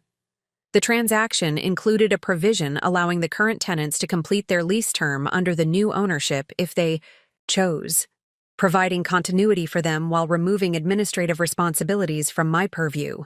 Throughout this process, I continued balancing teaching responsibilities, curriculum development work, and grant presentation preparation. The approaching finalist presentation for the National Teacher Grant for Educational Innovation remained a significant focus, with potential to further stabilize my parents' financial situation while advancing my professional goals. The day before my scheduled grant presentation, I received an unexpected text from Emma. Heard through the family. Grapevine that you're selling a lake house I didn't know existed. Call me. I had deliberately not informed her about the cabin sale, respecting my parents' wishes regarding the property they had specifically kept separate from her control. The fact that she had learned about it, likely through extended family with connections to the Lake Henderson community, was irritating but not entirely surprising. Rather than calling immediately, I finished preparing my presentation materials for the following day, then texted back, "In meetings all day. Can talk. Tomorrow evening after my grant presentation." Her response was immediate. "This affects family assets. We should discuss before you proceed." I maintained my boundary. The transaction is already in process, with full legal authority as successor trustee and with Mom and Dad's explicit approval. Happy to explain the details tomorrow evening. No response followed, which I interpreted as frustrated acquiescence. Emma's attempts to reassert control were becoming predictable, though no less taxing emotionally. Each interaction required conscious effort to maintain boundaries without escalating conflict, a balancing act that drained energy I needed for my professional commitments. That night, I rehearsed my grant presentation one final time, timing each section and refining transitions. The project proposed integrating classic literature analysis with digital media production, teaching students to translate literary interpretation into contemporary storytelling formats through podcasts, video essays, and interactive presentations. The approach leveraged students' comfort with digital communication while developing traditional critical thinking skills. The $75,000 grant would fund technology resources, professional development for faculty, and curriculum implementation across my school district. While initially conceived as a pedagogical innovation before my parents' financial crisis emerged, it now represented both professional advancement and potential financial stability. As I prepared for bed, I reviewed the journey of the past months, from the shock of the nursing home bill to my current position managing multiple professional opportunities while restructuring my parents' financial support. The path had been neither straight nor easy, yet each challenge had revealed capabilities I hadn't fully recognized in myself. Emma's dismissal of my career choices as lacking ambition had contained a kernel of truth, though not in the way she intended. I had indeed limited myself, not by choosing teaching as a profession, but by accepting external definitions of what that profession could encompass. The financial crisis precipitated by her mismanagement had paradoxically liberated me from those constraints, forcing me to recognize and leverage the market value of my pedagogical expertise. Tomorrow's grant presentation represented the convergence of these realizations, an opportunity to expand my professional impact while securing additional resources for my parents' care. Whatever the outcome, the process of reaching this point had fundamentally altered my understanding of my own potential. With that thought providing unexpected calm, I closed my presentation materials and prepared for sleep, ready to face the culmination of weeks of preparation and years of professional development. The morning of my grant presentation dawned clear and bright, a perfect spring day that seemed to mirror my cautious optimism. I arrived at school early to finalize my teaching materials for the day, ensuring my students wouldn't be shortchanged despite my afternoon absence for the presentation. Principal Garcia stopped by my classroom during first period.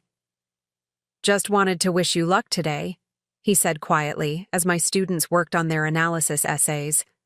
"The district is pulling for you." "Thank you," I replied, touched by the show of support. "I'll do my best to represent Roosevelt well." "You'll be representing yourself, Olivia?" he corrected gently. "And that's more than enough."